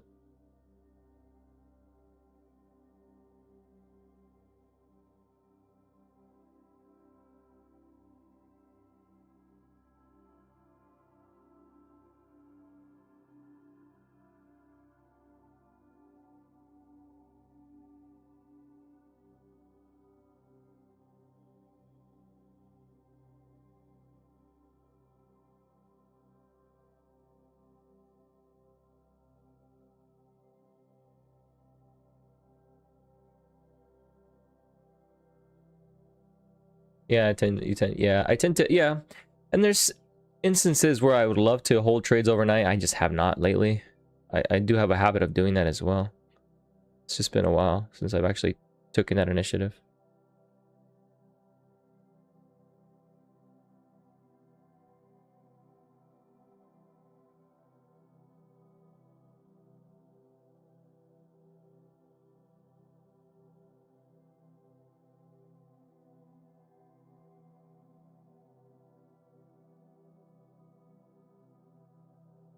Oh, but below 3 minutes. Well, there you go.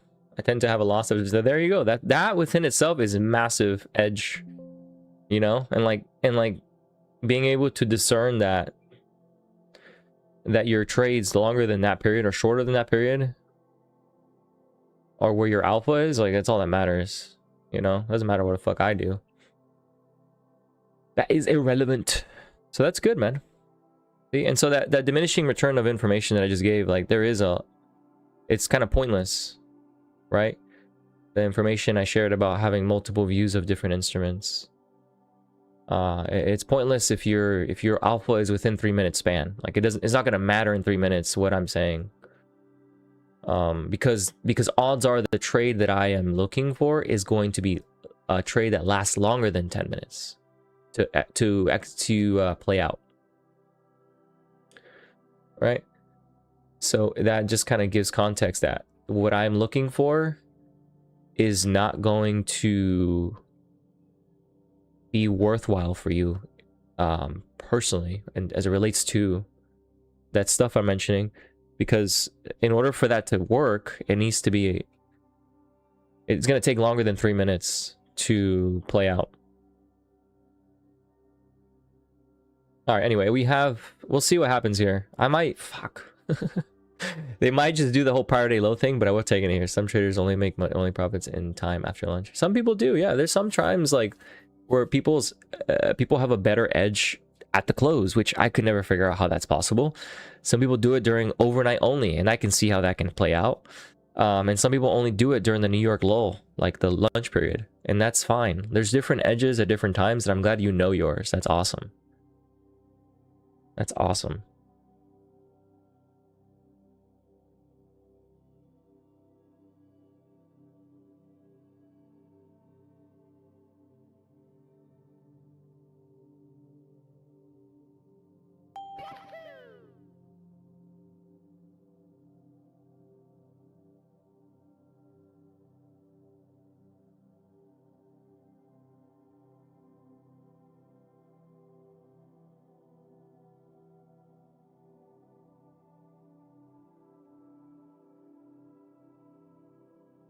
I had a period of trading London at the last year. So many failed breakouts and breakdowns. I was in heaven. No way. Like I could do this forever. You know, this is funny because there's like regime shifts in the, I don't know what to call it, an auction or just the environment. Let's call it the environment. But where the overnight session is cleaner than during the regular trading hours. That does happen from time to time.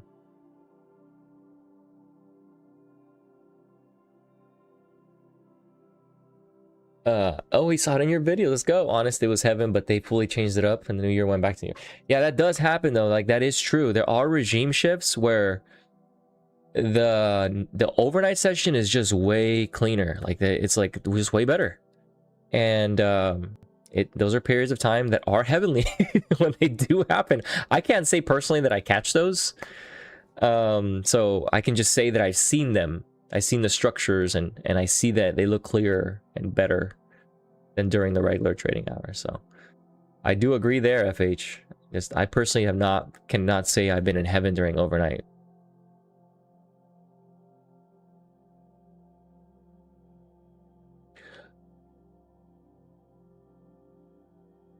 We'll see if the NQ recovers here. Again, the reason I like it is because I was looking for the NQ to start recovering. The YM is already breaking out as it is. You can see here. It doesn't mean that this is going to work, but what it means is like two things can happen, right? Anything is always possible. Is that we break out and then we fail, and the NQ just does continue, and then this thing completely unwinds lower. Or this holds and it pushes to test the overnight low, and then we'll certainly be trading VWAP at that point, right? So anything can happen here. I can see both scenarios playing out where this is a trap to go lower, or it could be holding to backtest some levels. We'll see.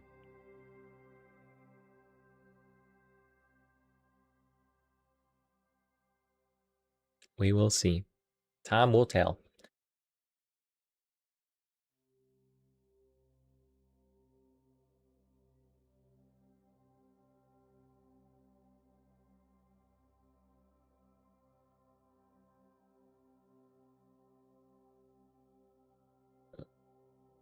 There we go. That's more better.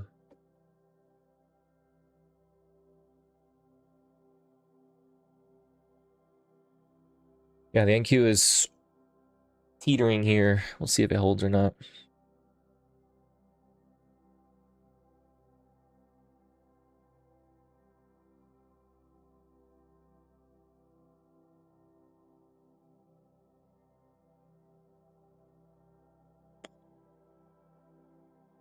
Yeah, NQ just rejected that low right now. See if it's going to hold or not, or it's going to flush. We'll see.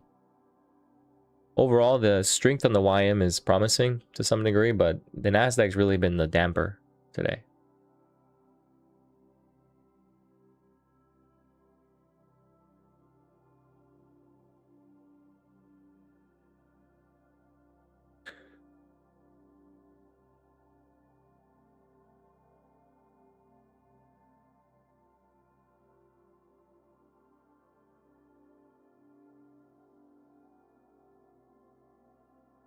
Yeah, NQ is still flushing.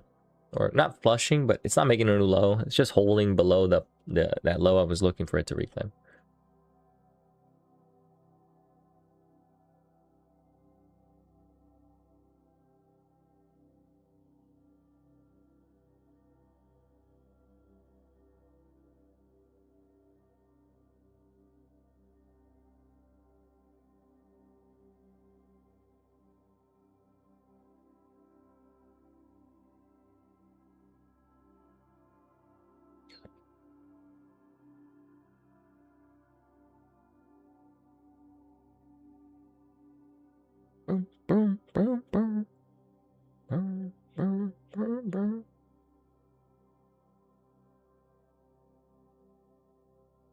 By the way, Sierra was right about the rollover yesterday. Oh, okay, cool.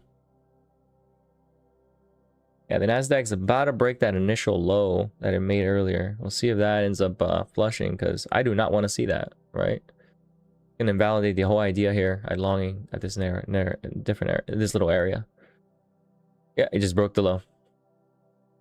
Come on, ass crack. Where are the tweakers at, man? Thought you guys were buying this shit.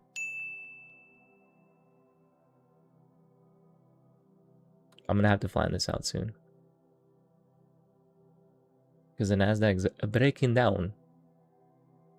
I'm giving it some grace here on the low, but we'll see.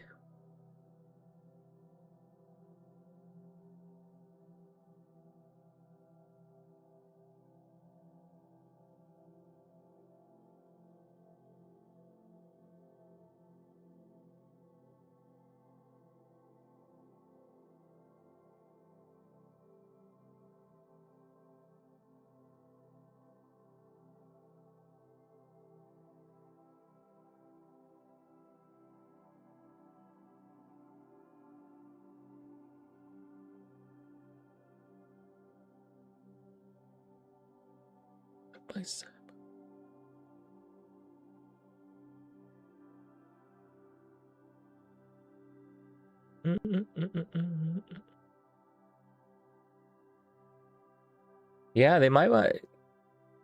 This is failing so far. I'm still keeping an eye on the Nasdaq. It's actually lower than it was earlier. Price is not really deviating too much lower on the S&P yet, but I'd like to see the NQ get an effort here at this point. All it's done is just bounce, sell, bounce, sell.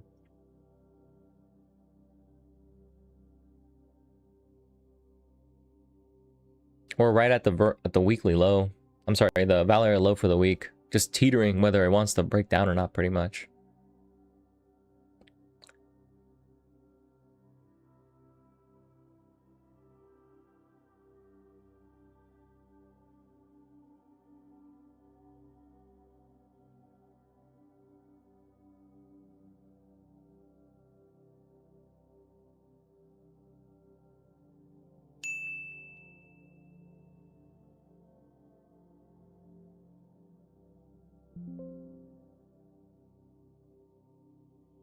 Alright, we're still holding this.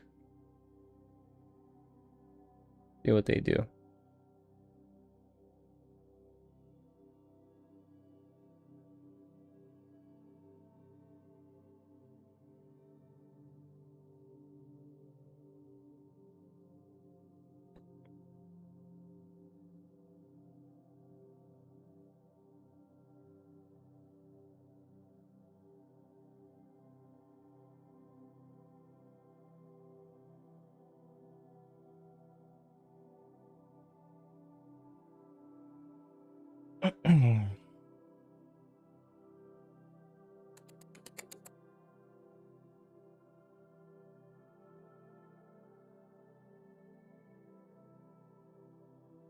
if they want to fill the gap or not. I mean, I don't know. They might want to fill the gap before that FOMC. I have no idea. To be honest, like this is very messy. It's very messy. Yesterday was a grind up, and today it seems like a grind down in some way. We formed a lot of structure below VWAP so far. There's no real bid on the Nasdaq, so there's a bid in value names, which is a good underlying thing. That within itself is very bullish, that rotation happening under the table, but it doesn't mean price will go higher, right? It just means the overall higher time frame structure is pretty decently bullish given the rotation in the YM today. But it's not really resulting in higher prices yet for this current session. Nasdaq another low, just continuously making new lows, so I don't like this. I'm very disappointed overall on the movement up, but we'll see. I'm waiting for the Nasdaq to kind of show me a clear direction. Overall, the clear direction it's telling me is it just wants to go lower and lower. The only thing holding me in this trade is the fact that the YM just continues to grind up. It has consistently grinded up. It's trying to break out right now. So all the NQ has to do is just get a relief bounce, but it's not looking to do that at all. It might just want to do that Pirate Day low test, flush out any stops, and then come back and do the whole move up. That's probably what it wants to do, to be honest. I might just be in too early, waiting for that structure.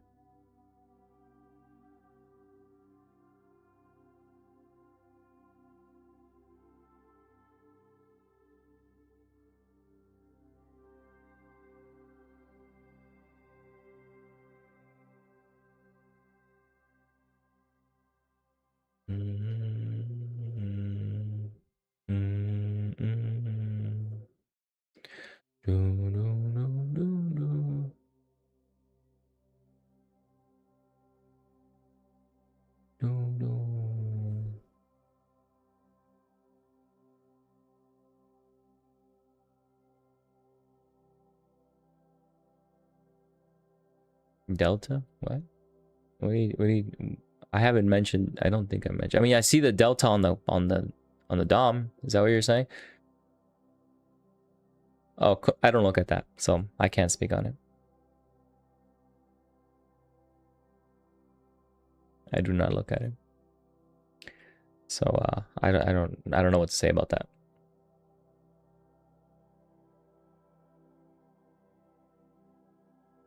Please don't.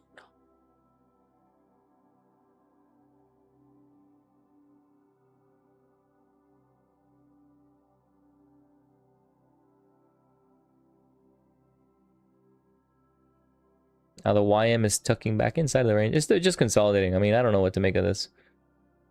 And the YM is right at the breakout area. If it fails and tucks back in, it'll pop. Whoa, just made a new low. Oh yeah. NQ continues to flush. I'm in the wrong side. I'm wrong. Let's just say I'm wrong here. I think I should have just waited for that Pirate Day low test. I got too excited about that little pump on the NQ, trying to reclaim the initial low from this morning. And I jumped the gun on it. I think the best trade is just going to be waiting for that Pirate Day low, like I said earlier, waiting for it to take out and fail, instead of trying to assume they're going to hold this value area. Because they're pressing the low. Looks like it wants to flush another low.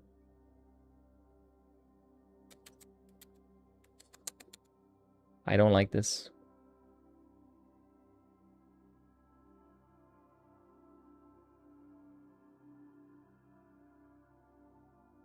Yeah, another low, another low. It just keeps flushing lows.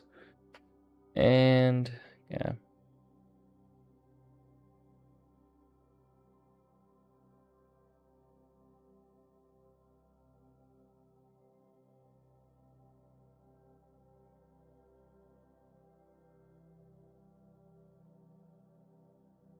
Yeah, I'm fucked. I should have waited for the Pirate Day low to test, to be honest. This is not a good idea.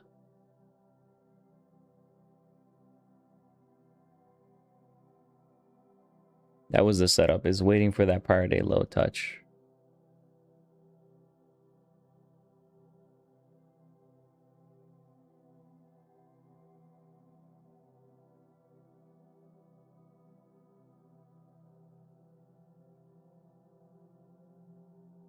Yeah, the YM fail. Like, look, this is like I said earlier. Two things can happen. I said in this scenario, now it's failing to break out above the range here on the YM.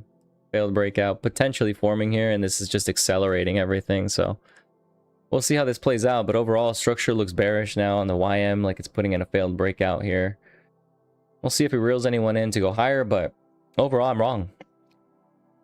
The idea was to wait for the prior day low to break and then reclaim 607, and I didn't wait for it. I tried to take it a little earlier given the Nasdaq's a little bounce it was having, and I was just too early. So we'll see this through, and if it's wrong and I end up having to review later today that I took the long too early, then that'll be two mistakes on the day that I'll have to kind of swallow and review on the journal. Which just seems like that might have to be the case here. That might be the case. That I should have just waited.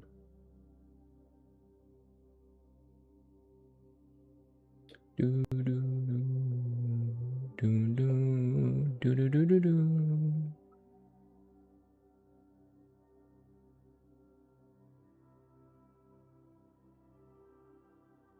How many points did it get? It's like 1 point away from the prior day low. What the fuck?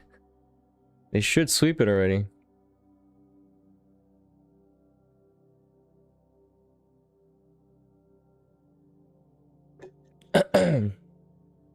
Do you read any books now?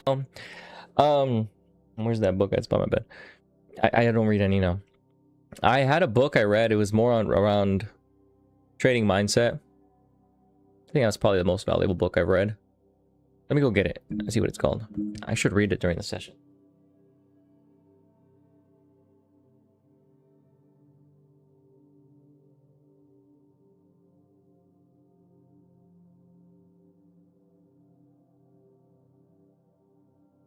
So there's a book called The Daily. I recommend Trading in the Zone. So there's a book called Daily Trading Coach. That one's really good. If you guys haven't read it. Let me look. So here it is. It's a really good book, honestly. If you guys do want to read Trading in the Zone. I haven't read it, but I've heard about it.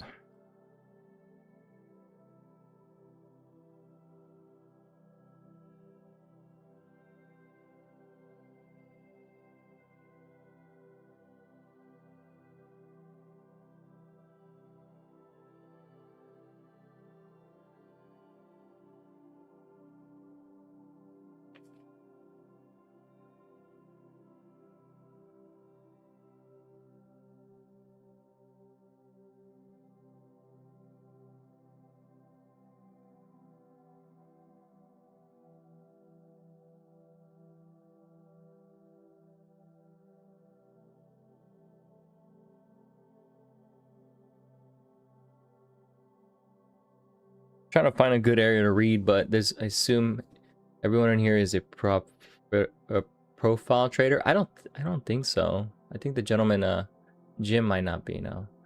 Best book I read on it as far as Markets and Momentum. It's the only book I've read more than once. Precise, you'll love it. Markets and Momentum. Oh, good recommendation. Thanks, man. Markets and Momentum.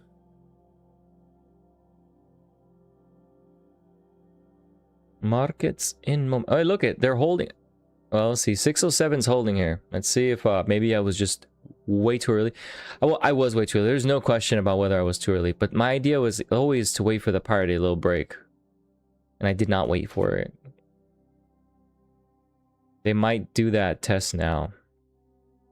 They rejected 607, which is kind of where we've been supporting most of the morning. So test there, reject, come down, right? Like something like this. Boom, and then go higher. Maybe. Either that or just fully reclaims right now, and I'm willing to add to this B. Oh, the YM broke out. Oh my god, look at this. Look at the YM. It's breaking out, friends. Friends. Friends. Friends. The YM is breaking out. Why am I talking like that? What the fuck? Alright, let me see. Let's see. Forward looking, the comb ball held lower low and the sign of strength. Well, that's good reference, man. Appreciate you putting it out. I don't look at it, but it's good to know. We'll see if this continues. I'm gonna no matter what happens, the target is the same as VWAP on the majority of the trade. Which is at 620 area.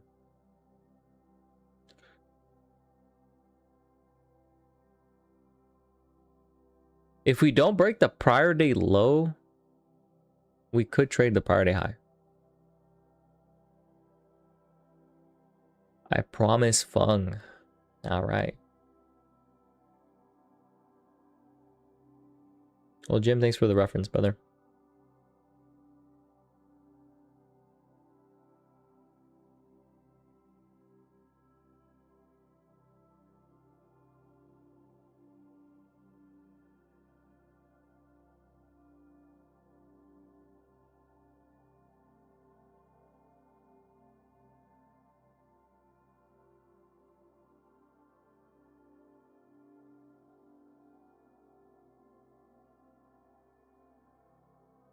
That book is good though. If you guys want to read, I don't know where everyone is in their stage in trading, right? Like I think if you're reading Markets and Momentum, there is a fundamental probably value there for seeing confluencing things that you already look at from a different angle.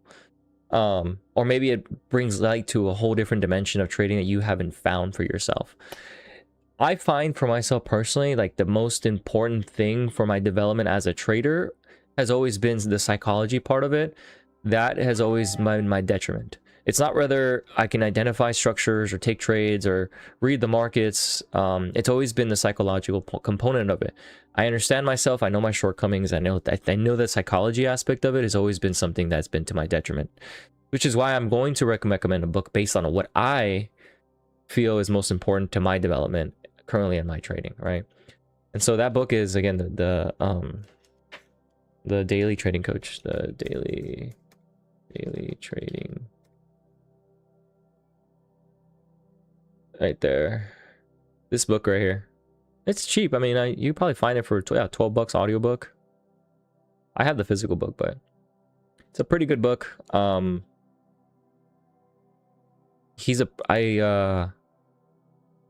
It's just good, simple stuff. It's not sophisticated. And what I love about it is that he ties in real life scenarios to it, whether, you know, weight loss journeys or quitting a bad habit like being a smoker. He ties in real applicable things and then ties them into psychological trading reference points, which really helps kind of bring things full circle to actually see things, see the psychology of it and like understand what he's trying to explain and how it relates to trading. I love that, like bridging the gap of like day-to-day things that humans go through throughout any point in life and then tying it to a trading lesson or development, because like trading is like within its own world, which makes it hard. Trading itself is in like another dimension that's almost sometimes hard to find relatable things.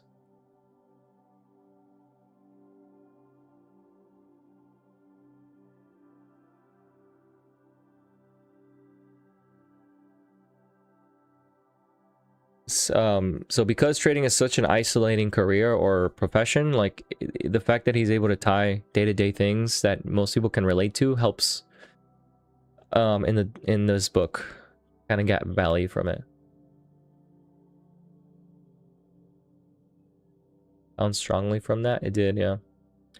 NQ's trying to recover a little bit. Again, ideally now at this point, I would love to see it recover this area. We'll put another arrow here in order for me to have any conviction on this setup, because right now it's currently imbalanced down still.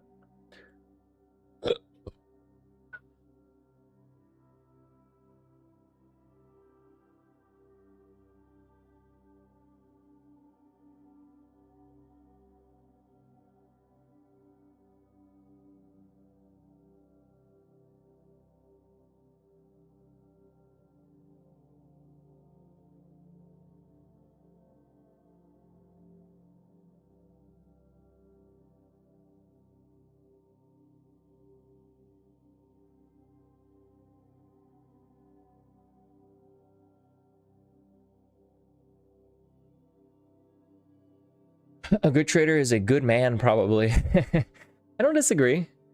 I think there's a lot of parallels between the quality of a person and their ability to trade to some degree. I would think there's an overlap there. Because a good trader I'll write it down. Sorry, Frank. A good trader has to be self-reflective and self-aware, and that within itself, the fact that you can be self-aware and self-reflective, that creates a degree of like inability to be ignorant to your flaws. And when you are not able to be ignorant to your flaws, there's a degree of self-development that transcends to your personal relationships with people.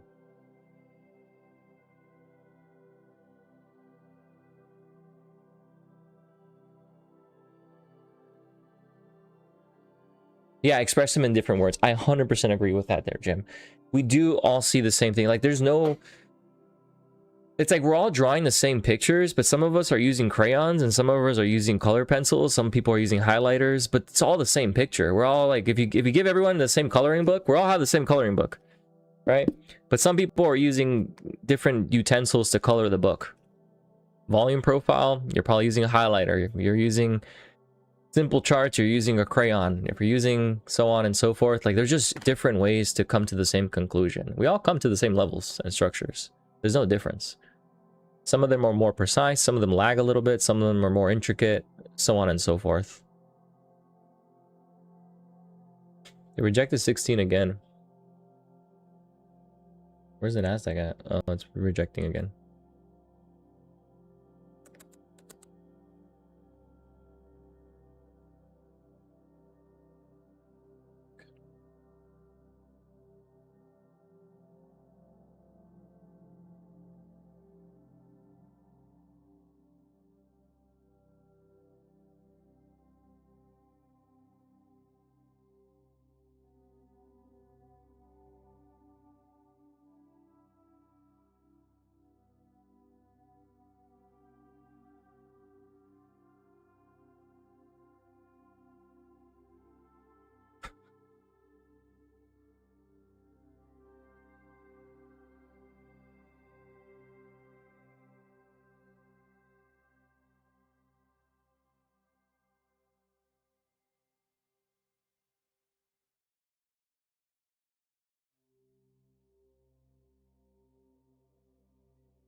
Same area as yesterday where there was like some congestion at 616, and it seems like it's gonna fail again. The Nasdaq's tried to recover, but it got rejected again.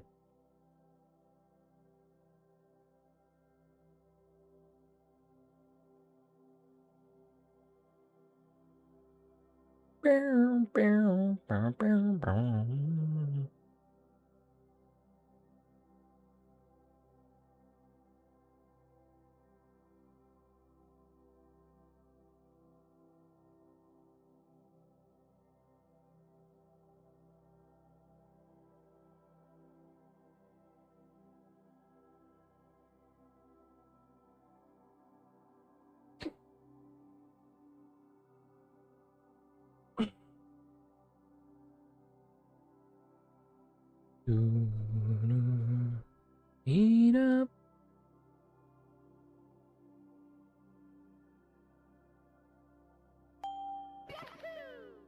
Not the Mario again. Every time I hear it, it makes me laugh. I'm sorry.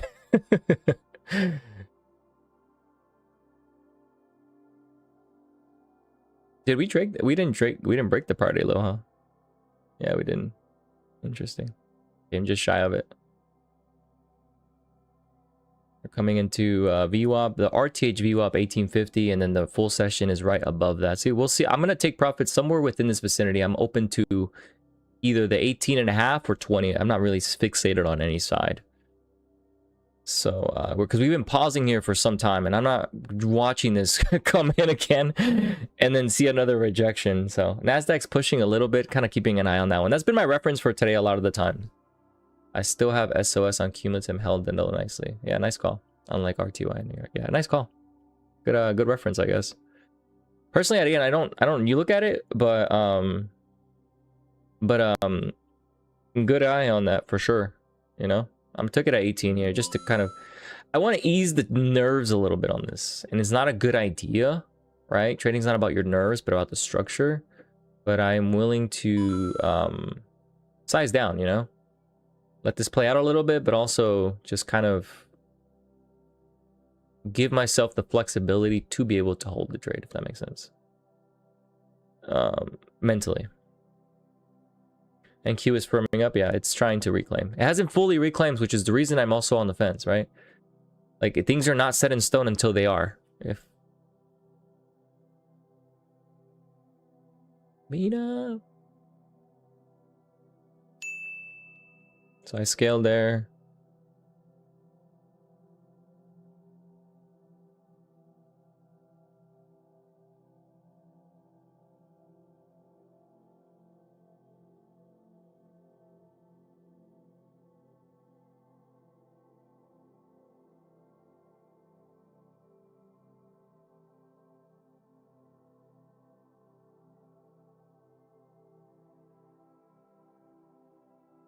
Yeah, if NQ reclaims, we can get a nice move, a very nice move. I'm crazy to say, but like we could actually test the prior day high.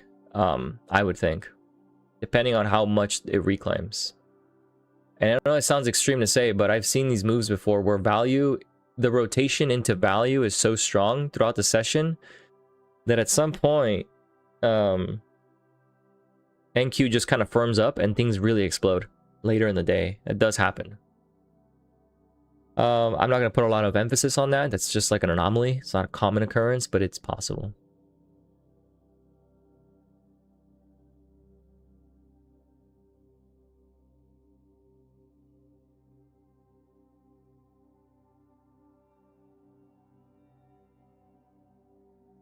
We have what, 4 lots? Okay.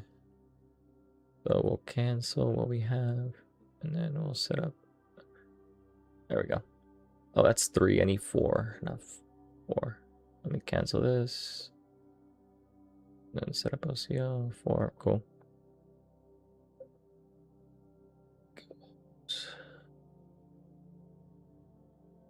All right.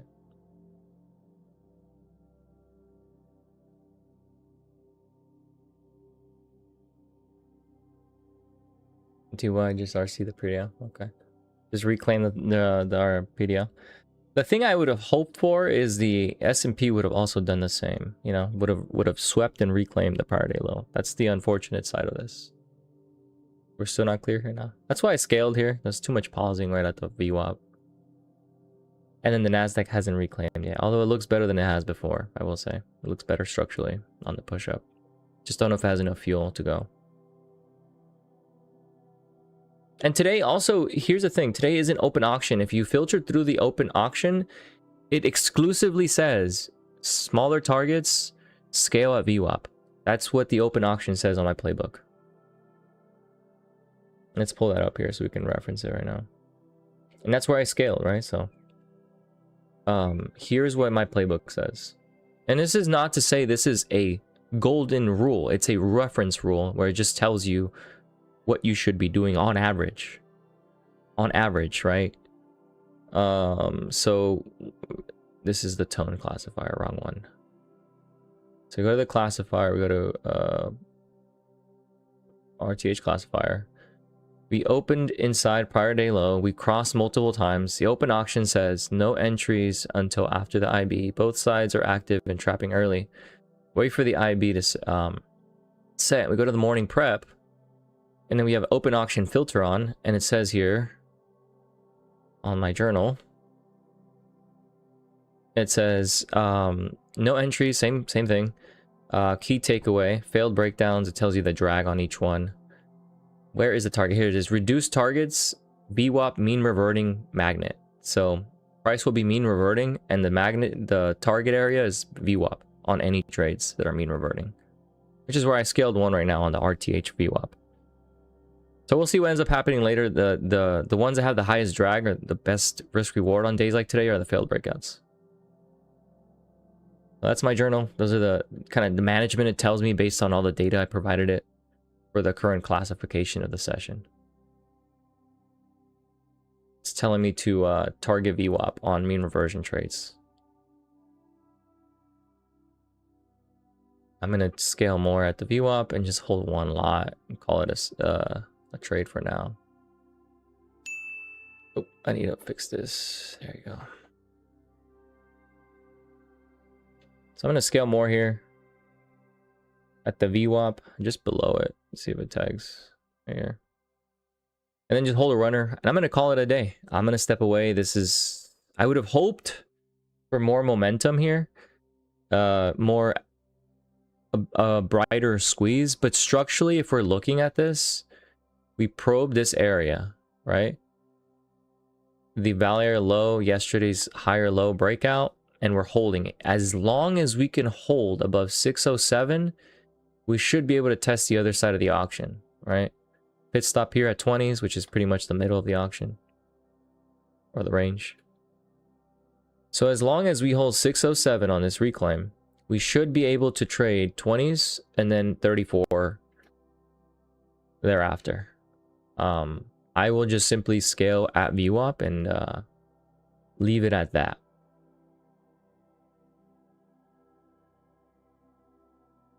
My expectations based on my journal and what it tells me to do, I'm going to align with it and just scale here to kind of ease the stress of this 617.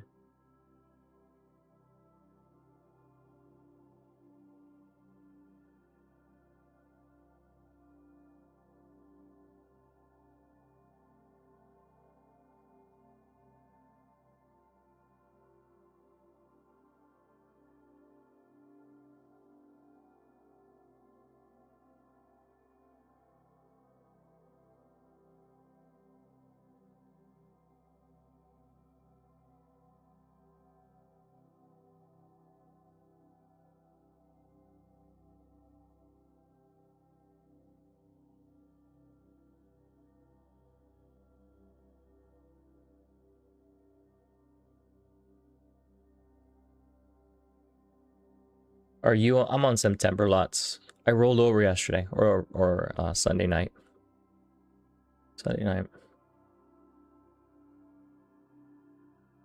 Jim, you gotta read the newsletter, man. Why don't you read the newsletter, Jim? I see you watching the videos, but you don't read the newsletter. It's I'm just joking, by the way. I'm not being dramatic. But if I recommend reading it, just because there I said I would be rolling over to all levels would be posted on September contracts.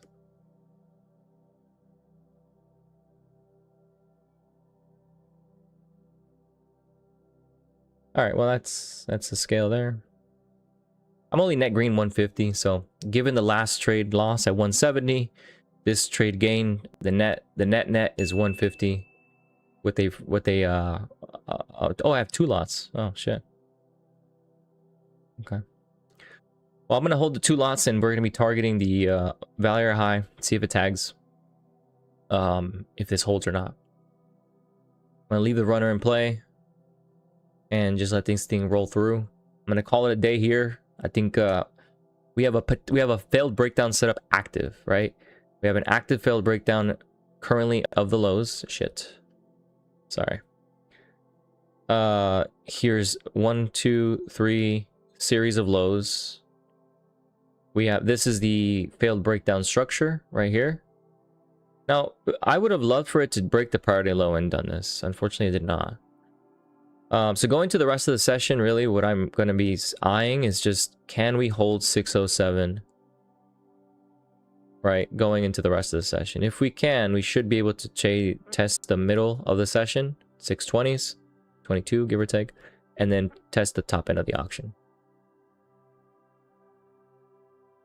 So that's pretty much the line in the sand for me the rest of the day is simply hold above 607.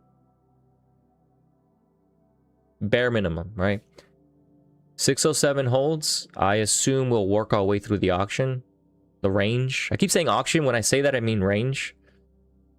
And that middle of the range is going to be the point of control, which is likely around the 20s. And then the high, value high, which is currently the 34s. This morning, there was a failed breakout of the value high, or the overnight high, I should say.